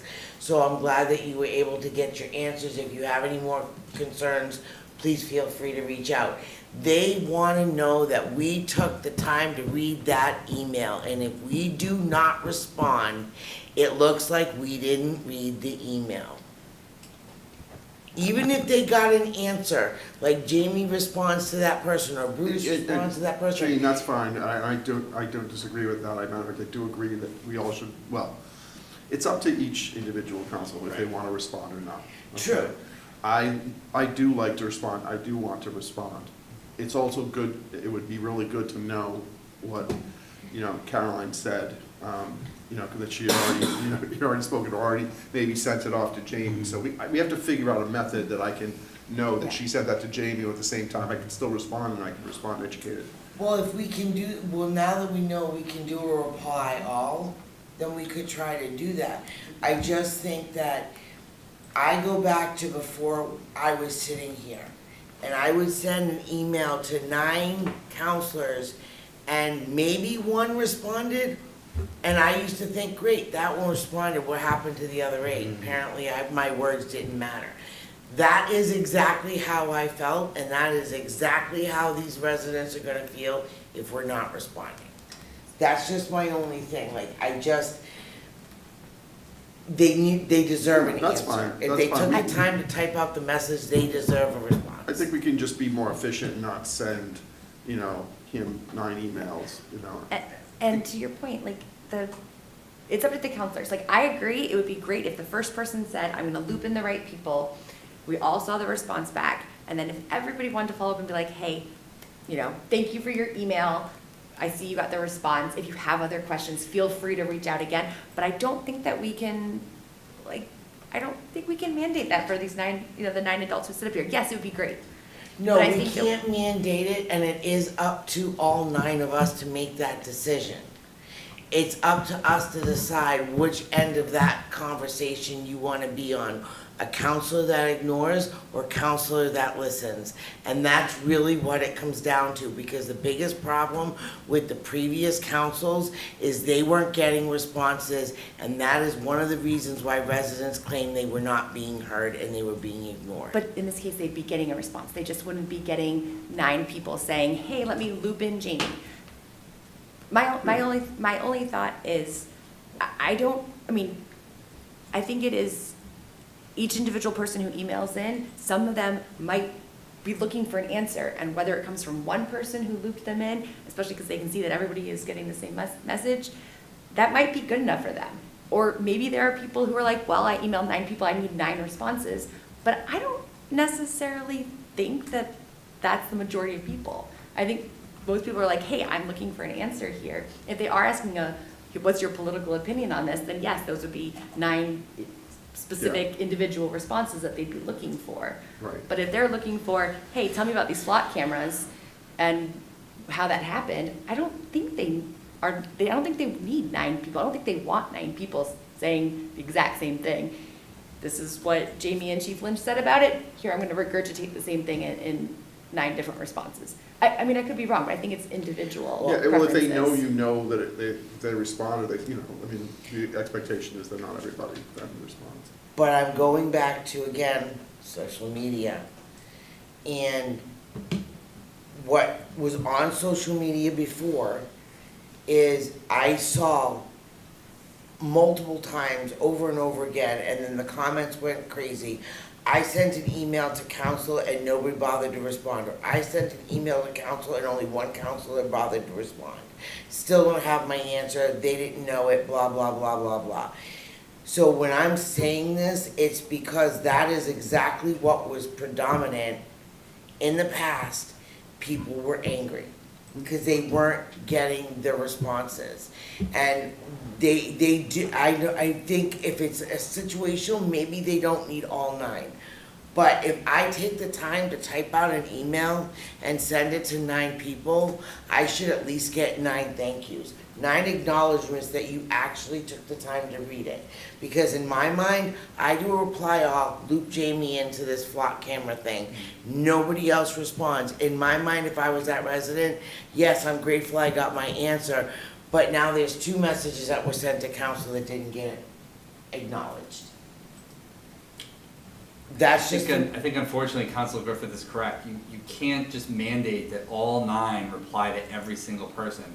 If responsiveness is a thing that's part of what you do, Councilor Callaway Tripp, then you will always be elected by residents who, but if somebody else says, I'm only gonna reply to a few here or there, it's just their choice. And because No, I those know. people got partially unelected, because they didn't reply, well, that's just their fault. I mean, that's the same thing with any elected board anywhere. Like I think at the end of the day, again, you have a majority of people that are trying to like acknowledge that a tree is down, or there's a broken sidewalk, or the sign over here is busted, or there's knotweed and whatever. Most of these are operational questions. As long as we get them and you copy me and the staff, we're gonna get back to people, and I think most of those will be easy. And if you want us to copy the whole council to make sure that the tree got acknowledged and DPW is gonna go out and pick it up, Renata's email about Japanese knotweed but I think then there's this other category, which is it's really more individual, Some people don't wanna give a position on a certain issue. Some people are gonna wait. Some people aren't gonna respond. Some people are gonna want that response to that person. Some people are gonna email at 12:30 at night when they have time, right, Councilor Griffith? Some people are gonna email, Councilor Callaway-Tripp, you email people right away. Sometimes I see it on the email, 0 minutes, because you're in front of your computer and you get back to people. But I think you also are running into this problem where multiple people are emailing the same person, and you're also confusing the resident with 3 different replies. Yeah. And at some point, unless it's a issue on a vote or something that's personal, like, are you gonna vote on the budget? Do you support this, yay or nay? Some of that other place is a little gray area. It's just kind of hard.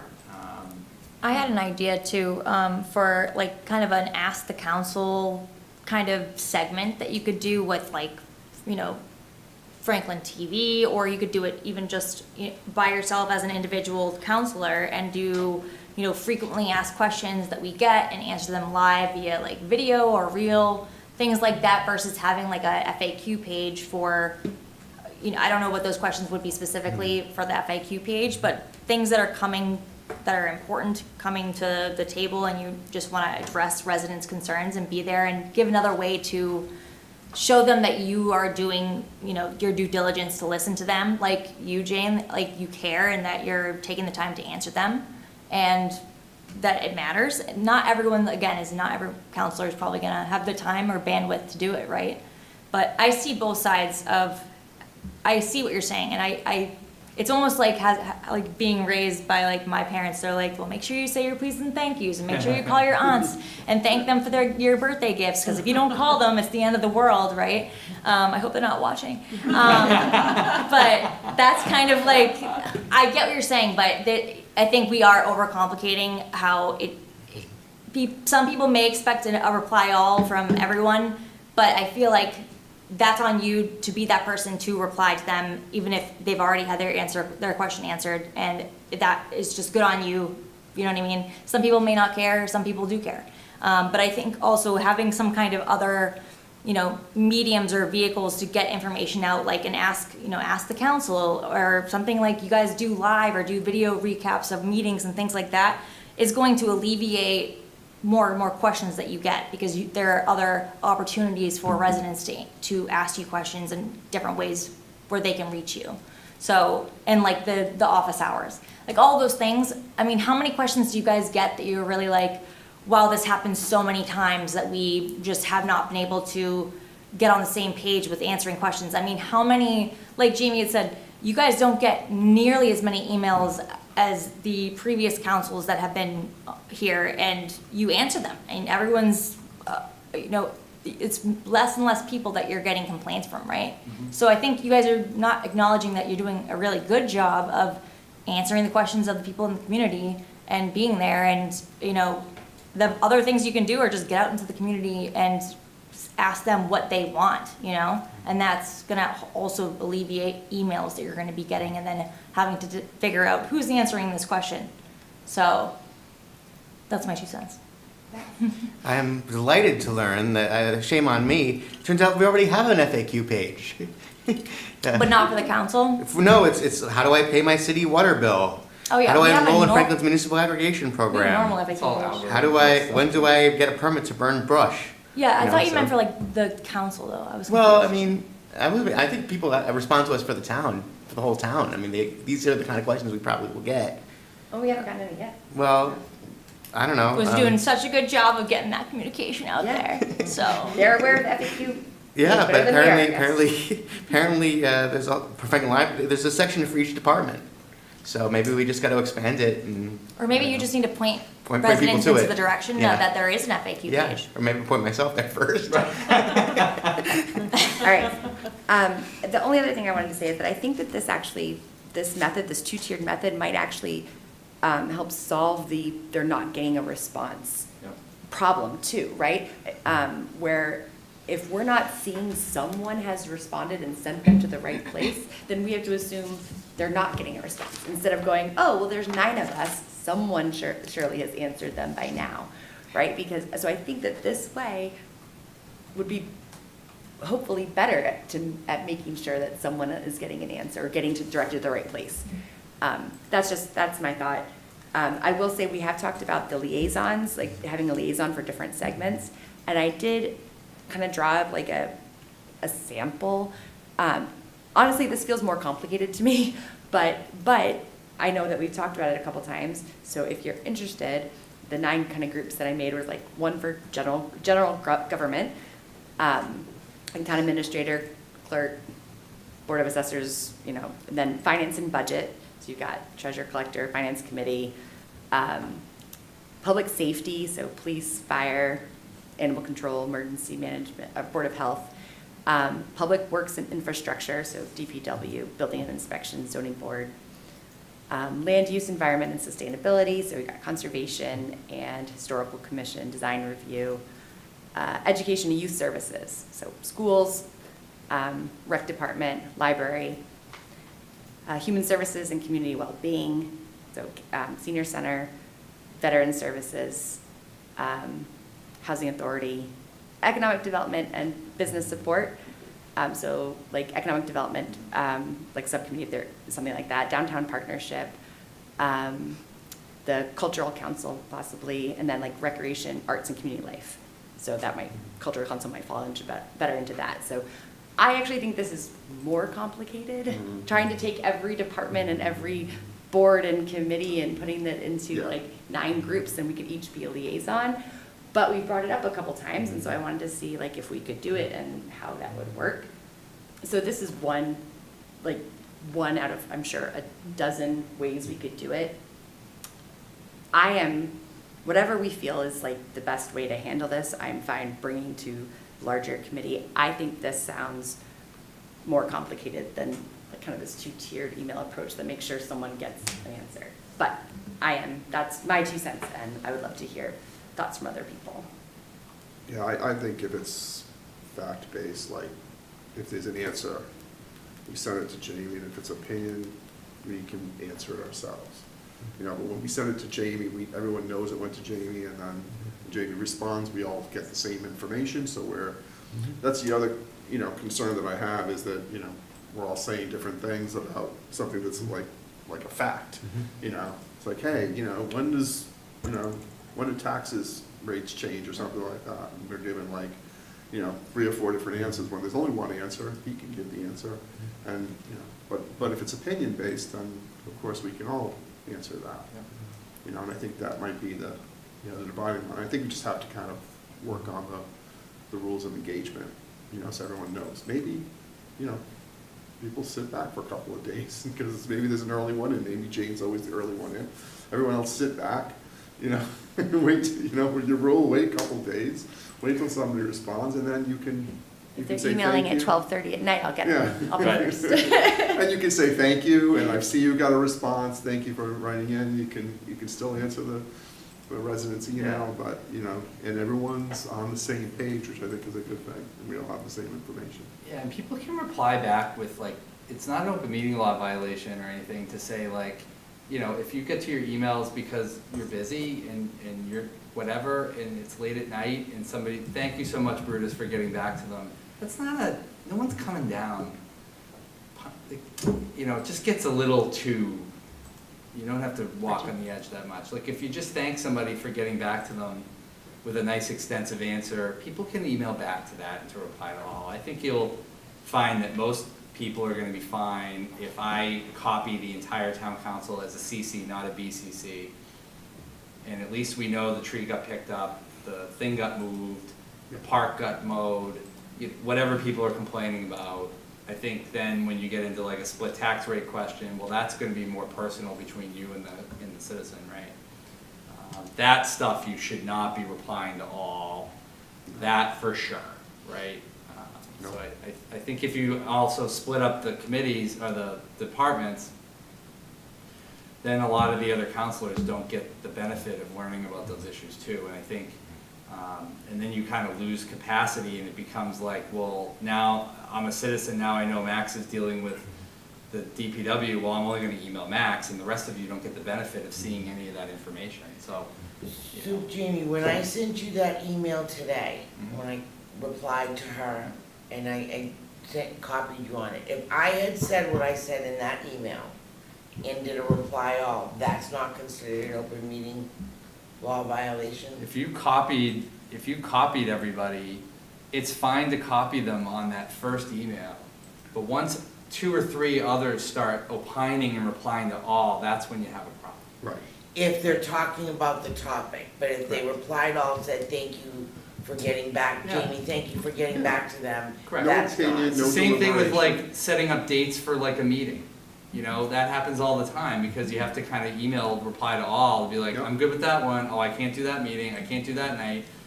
There's no violation there, and no one's going to rat you out for it. The Attorney General's not going to spend any time on this while you're trying to schedule a meeting, right? there's just some stuff that's just administrative in nature. It's when you're deliberating on a detailed policy issue that becomes a problem, you know? I think you also have to just be a little careful, you know, on operational stuff,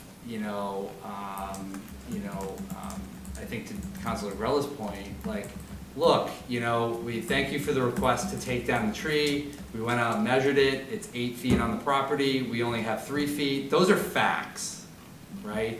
Where elected officials have to be careful is they can't just opine and say, oh, can't you just take down the tree? Like, it's really not 8 feet. You know, once you get into that, that becomes a problem too. But I don't think that's what's going to happen. But you gotta try something, because I do think having several people email somebody with the incorrect information and confusing people then makes it, the responsiveness worse, right? Right. Because now, you know, you're not giving the correct information and it gets confusing and people get upset. Yeah, I think, you know, hearing what everyone has said, that just replying all that, the message was received by the town administrator, you know, with the message to the town, you know, that's fine. I will say that, you know, Jane, maybe we could have a little contest to see who could reply first most often. Game out of it. I'm already out. Treat each other to ice cream or something, I don't know. Someone email in the middle of the night, I will get you. You know, Councilor Kelly Tripp, you might also want to let a few of the other ones get in first. You know what, I know you're passionate about this, but like, give everybody else a slice of bread. I get kids on the bus, I sit down to have coffee and I go through email, and if they pop up, they get answered right away. Because the other thing is that Civics Plus thing, I do not like it. If you notice, you didn't reply, you actually replied to the Civic Plus general email. You actually never replied today to that woman. I don't even understand it, and then they all, like, if you get 5 emails from 5 different people in civics, it's all lumped into one. You can That's a unthread Google them. problem. You can unthread them. You can undo unthread that. them. I did that immediately because I could not find anything. You can We unthread them. will I will be show you. doing this Yes, because You can that's unthread- you can driving me unthread them. nuts, Yeah, because that I poor can't person find at Civic out Plus with emails. all those emails. Yes, Right. I will help you. You can unthread them so every single email you get, it doesn't come in as like a reply to all. Which is one of the reasons I go real quick to reply as soon as I know I have an email. I got you. Because I'm afraid I won't find it later.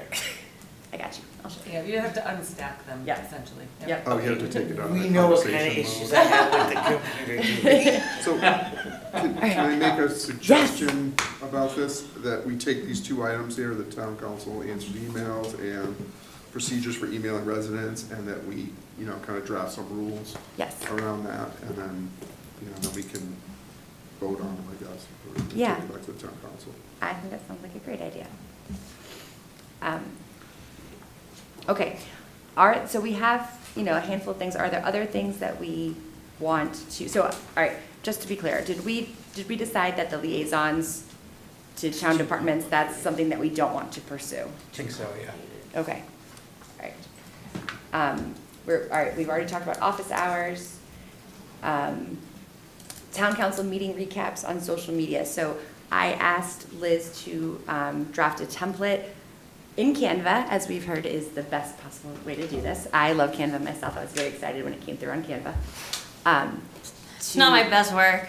It's okay. I made some tweaks. I wanted you to. I just Okay. wanted a basis of what Yeah. what you were looking for. Yeah, so I started to put it together using the budget hearings, and then I realized, like, we didn't make any decisions. The only things that we voted on in those 2 nights were like licenses and stuff, and it's like, those aren't necessarily the things that people really care about, getting the highlights in. So I was like, oh, maybe that's not the right one to use as an example, so I wanted to go back further, and I just ran out of time to do that. So, but I will put together this template and send it so you can see it. So it's basically like, hey, here are main, you know, decisions that were made. Here's a little blurb. You can do a link to the like to the minutes, the timestamp in the videos, in the YouTube video to that exact conversation. Now the links don't show up as if you put this as a picture, but if you put it as a picture with a link to where this is being stored on the town website, people can still get to all those things. But then they can just see the picture and be like, oh, I do want to go look at that. And so it talks about, like, you know, things that were discussed. And it, again, you could do something that's like upcoming events, right? So now, you know, if I had it done for today, you know, at the bottom it would say like restaurant week coming up, and you have a link to the information about Restaurant Week, and, you know, Porch Fest and things like that. And then we didn't make a second page template, but we talked about doing something on the second page that was, you know, either like a spotlight on a town department or on an issue or something, or even like a one-pager on, like right now as we're in budget season, it could be a one-pager on like, here's the Massachusetts state budget process and here's where we fall in and here's kind of where we are at the moment, right? Like if it had been about the budget hearing, that would have been something that made sense. Showing them the timeline and where we are in that timeline. Yeah, just a little like, here's how it works, here's a one-pager so that they feel more informed as we're talking about budget conversations. And when we're saying, when they're watching the meetings and you hear us say like, oh, well, if, you know, Chapter 70 money increases, or oh, if the UGA money is different, and they can understand why, if we had a budget written up 2 months ago, why we're still talking about, you know, if this changes before we vote. Right. Anyway, but that's kind of the idea, and then it'll give us something that we can throw on social media where it's like, hey, here's factual information, and nobody has to put their own opinions in, but we're still putting the information out there, and you know, again, trying to make things as accessible to people as possible. Kind of like at a glance, but if you want more information, you can click this, this, and this, and go read to your heart's content. Exactly, and another way to get out some of those events and like spotlights and stuff. Matt? You actually said the word I was going to talk about was accessibility. I just want to ask Liz when she's ready, just about accessibility and making sure that all of our content meets accessibility guidelines. We have, we're in the process right now of looking into a module through Civic Plus. Wait, what's the question? That is specifically ADA. For graphics. So, yes, well, Wait, what was the original question? The question was, well, I was asking in regards to the template for the town council meetings, but in general as well. Do you have a good grasp of like accessibility guidelines as to what people with disabilities can read easily and what not? Because I know Ali, Yes, Rome is very good on that. I have a really good back. Okay. I've worked a lot with ADA compliance, and I know all about Title II, and I've also worked hand in hand with Ali. Okay, good. So that's why I did say to Caroline too, we can put a picture up there of all that information, but it's better if we just put in a graphic. Like it should be like one catchy municipal graphic that says, if you're posting that on social media, it says like town council highlights or something fun. We could make something fun, but just like a picture, a color, and that it's branded with the town and logo, and then it would be inside a post with the text, the link to the PDF that would be uploaded onto the website, which would all be ADA compliant. Okay. So yes, I have a very good grasp of ADA compliance. So I don't have to keep asking, is it compliant? It's compliant. As long as I do it, Okay. it's compliant. Okay. That's a whole plan with Okay. the town. Okay, of, good. Yeah. Okay, and training other people and that kind of thing. If you did you read my description? Oh boy. I think too, Liz had showed me how to do on Newsflash, and I think I'm doing it right. How when I'm just filling out all the information, there's like an option for an alternative description. It is tricky with trash, and I basically just say Prospect Street and the streets off of Prospect, but she already showed me how to do that, so I think I'm doing it right. But That's right. They were my first department I got a hold of, and I was like, the trash and the recycling, it's divisive, so I'm going to need to handle them first. But yeah, I haven't been able to explain everything yet, but I don't know if I'll be able to get through all of it by the end of this meeting. But yes, to your question, yes, I'm very aware of ADA compliance stuff. Good. Thank I you. did not think we would still be here at 9:30. Sorry. Okay, so there's that. I will send you guys an example, and then we can decide if it's something that we want to pursue. Okay, were there other things on here? So social media guidelines, Liz has already said that is something that she's working on. Did you want to talk about that? So I sent some rough guidelines, like draft guidelines, to Jamie and Julie, because I'm using a lot of my past experiences, and also I'm part of the Mass Municipal Association Communicators Group, and so a lot of the communications people do the same thing that I do throughout the state are in that group, and we share a lot of different, you know, ideas and what each town is doing that's different, getting, you know, kind of learning from each other municipality and what's been really good and what hasn't been.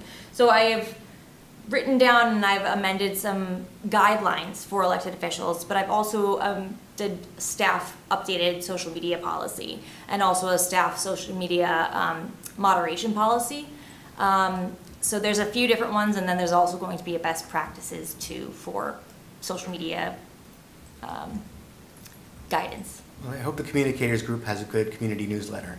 They all have pretty good ones, but this isn't really, yeah, it's not really about that, but yeah, I've made those good and ready to go, drafted wise, and Jamie and I are gonna talk about that coming up next week, and Julie too, and then we're gonna, you know, iron out the kinks and then bring them to you guys. Very strong drafts. Excellent. We've talked about attendance and presence at community events. We've talked about emails ad nauseum. We talked as we were talking to departments, we talked about accessing or getting information to non-digital residents. Does anybody want to say anything about any of the things?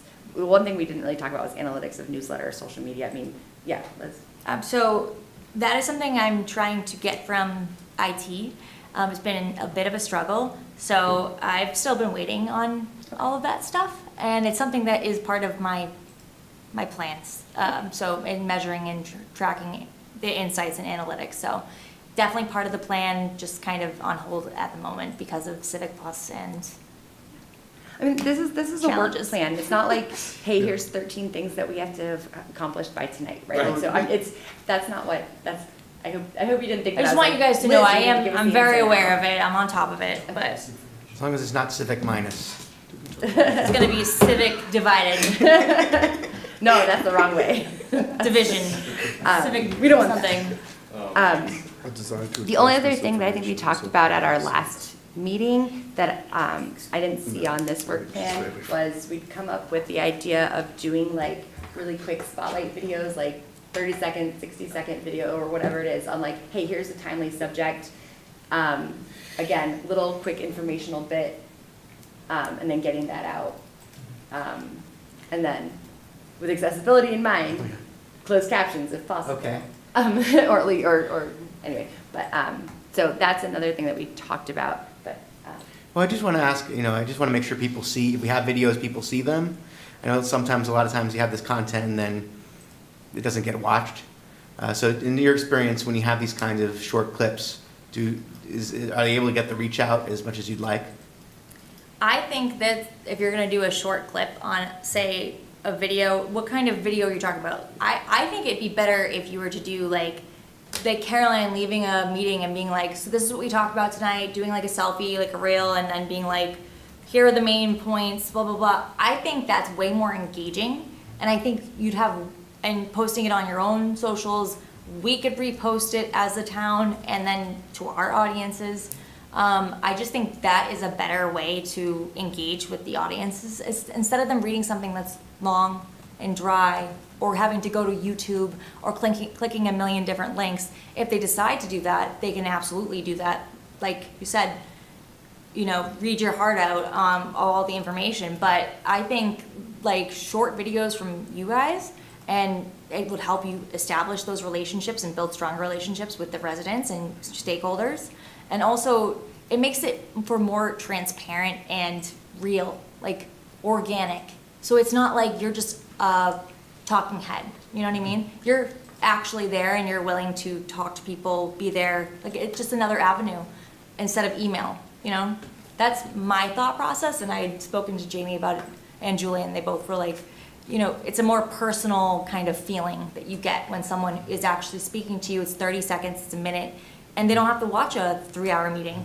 But they might actually get more and more engaged by hearing what you're talking about and want to come to the next meeting, And if there's an actual topic that's very, a lot, maybe your personal videos now about 5 minutes, but they're gonna watch it. I did want to bring up, I know you're developing a social media policy. I know like at the state level, people have campaign pages and Part of the council policy. pages. Part of the policy. Yeah, okay, so you don't have to worry about crossover with any of that stuff. I have kind of, there are guidelines. I don't want to, obviously, I'm not giving Right.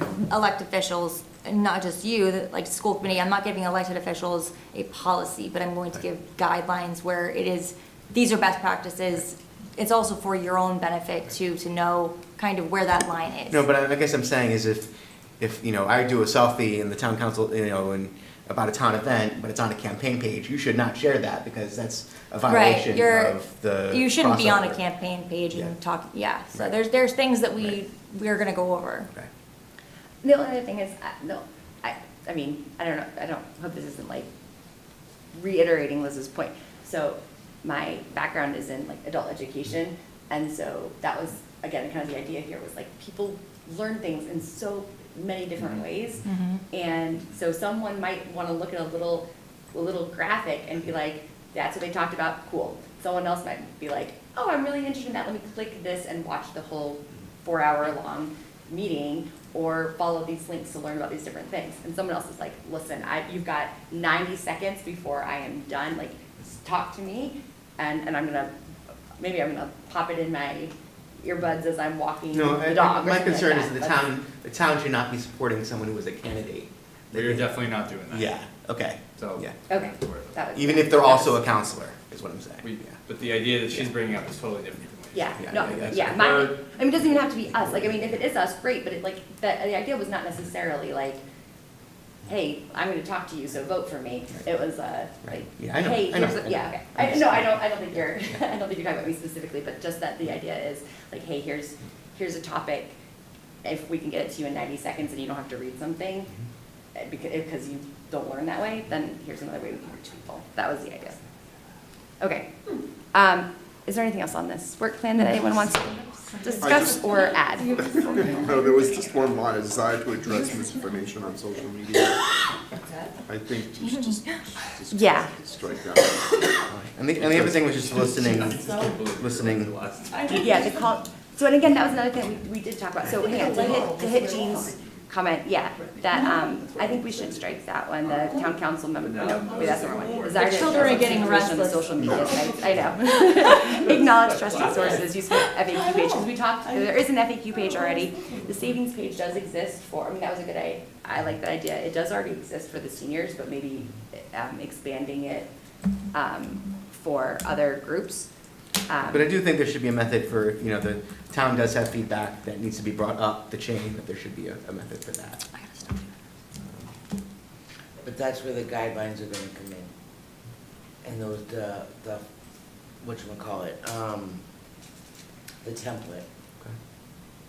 But I think we need to, you know, the desire to address misinformation, I think we need to be really cautious again that we're not like using our position to get into, like, no, that's not the case kind of a thing. But again, that's the policy. But that's why I was saying, one of the reasons I've kind of laid low Yeah. is because it is a fine line, and I'm not really sure where that line is. So until I know where it is, I'm not doing anything. 'Cause I think I'd that's like to a, be that's a safe best than practice, sorry. right? Yeah. There are town councilors who've done this in the past, and they can do that if they want to. Ted is one of them, I know Yeah. he'll jump in on something, and he'll say, no, this is wrong, or whatever, and he'll deal with misinformation. But at the same time, I don't think we should have a policy that says, okay, this is how we should handle misinformation. I don't think we should. And we can't all do, like, It's not a policy, though, the one I'm creating anyway. Just want everyone to be clear, it's just guidelines. guidelines, yes. And we couldn't jump in after Ted said something like that, right? If Ted said something in a conversation, the rest of us can't. Right, exactly. So anyways, exactly. it's So just, that- I think we should, like I yeah, said, cross it's this just, one off. yeah, that's just, I guess, individuals who want to weigh in on that, but they can only do it, you know, within the guidelines. Okay, anything else on that? All right, so Liz, we've kind of hit a lot of your stuff already. Did you want to talk about your role, your job description, the things that you have done and are doing? Is there any things that you want to highlight that maybe we didn't talk about, or anything else that you?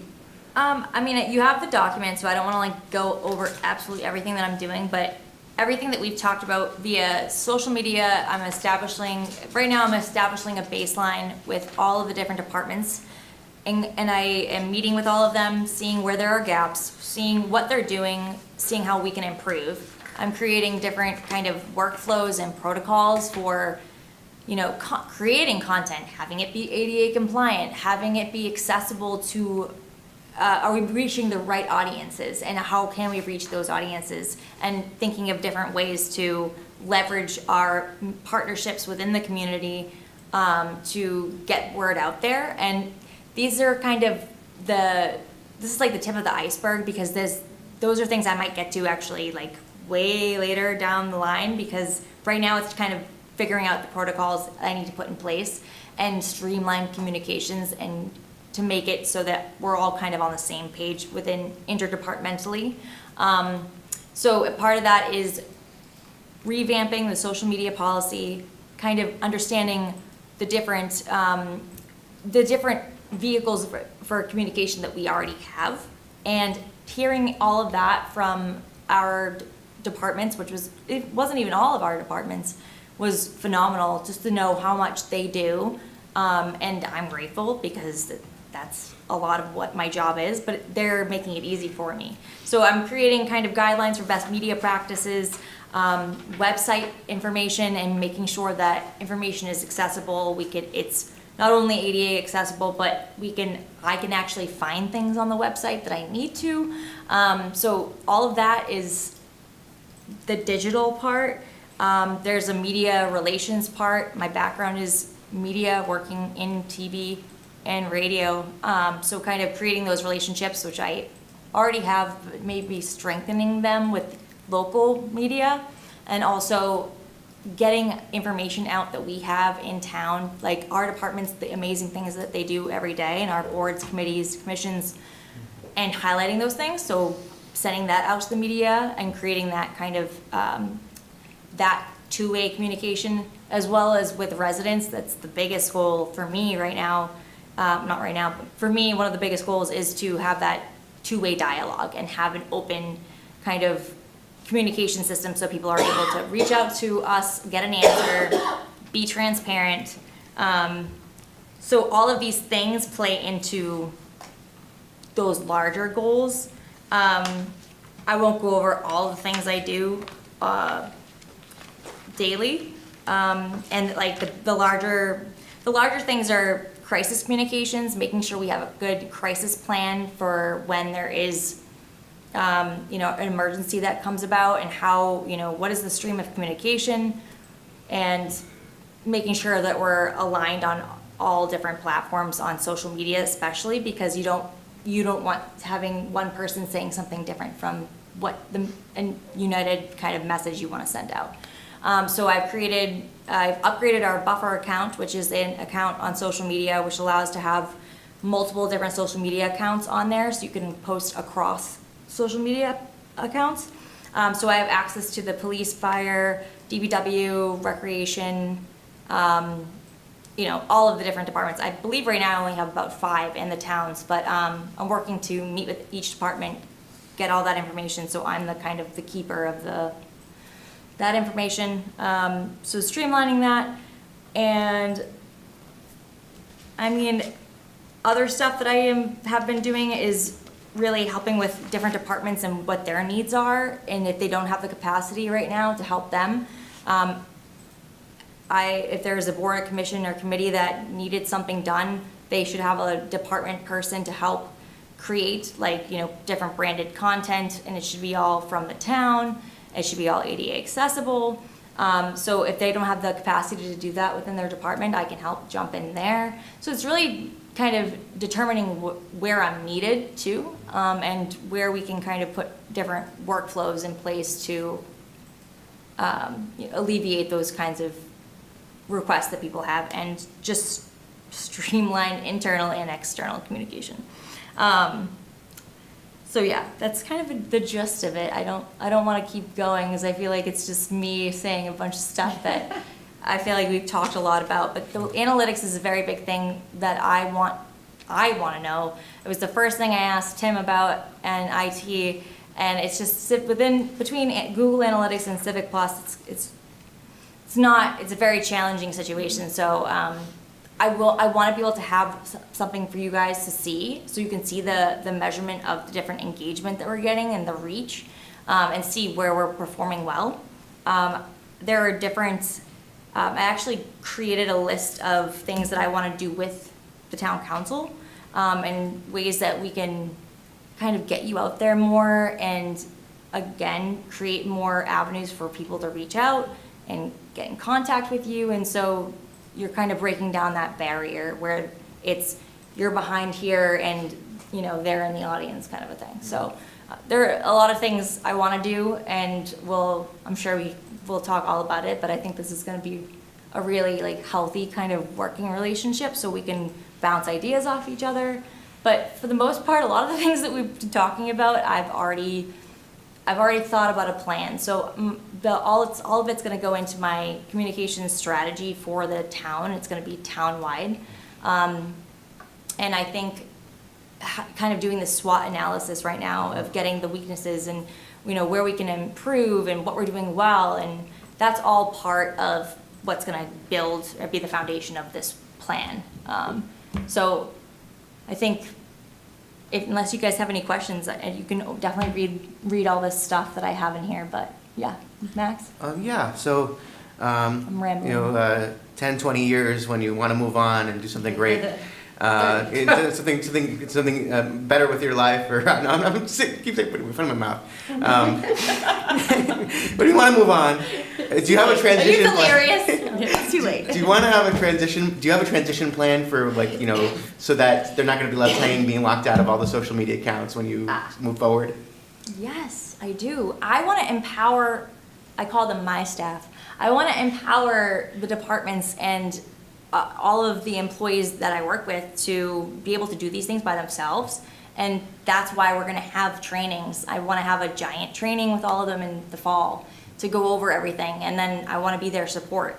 I don't want to leave. I just want to get them to a place where they feel comfortable and empowered to do this by themselves, so that they're reaching their own personal department audience or board committee, whatever, their own personal people the way that they want to, and they're getting more traction, they're getting more attention for their work that they're doing, and spreading the word, and just kind of, I don't know, making it better for everyone, right? We're all working collaboratively. That's my goal, is to kind of leave them all in a really good position, and then we can take on more and more ideas that we have that I can't get to at this moment. Like, I want to meet with Steve and talk about different podcast ideas, and there's a lot of things I want to do, but there's stuff I got to do first. Right, but the town will still have access to the social Absolutely. media. Okay.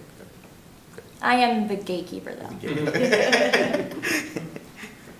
Any questions, comments?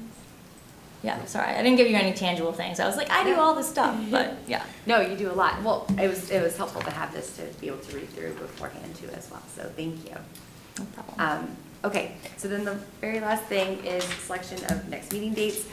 I kind of think that, unless we have something that we want to do, I do think, we want to come up with a draft of the rules to present to the rest of the committee. And I've worked on that, so I'll have something for you. Okay. If we need to decide, if this template is going to be how we present things and figure that out, we also need to say, okay, this is what we want to do for additional office hours. And I would love to hear Liz's ideas of, what the things are that she's come up with, a list of how we can engage more and get out there. I don't think that all of those things would be a meeting certainly as long as this one. I would love to do that in June, if that works for you guys, but I think maybe we could handle that by email, if that works for you guys, instead of everyone hunting through their calendars right now. June is pretty tight, yeah. What? June's a pretty tight month. You could do a reply. A lot going on. We can do reply all because it's meeting and it's meeting dates. We can figure that out. Yeah. Okay, then, anything else before we close? All right, then, somebody want a motion to? Make a motion to adjourn? I second.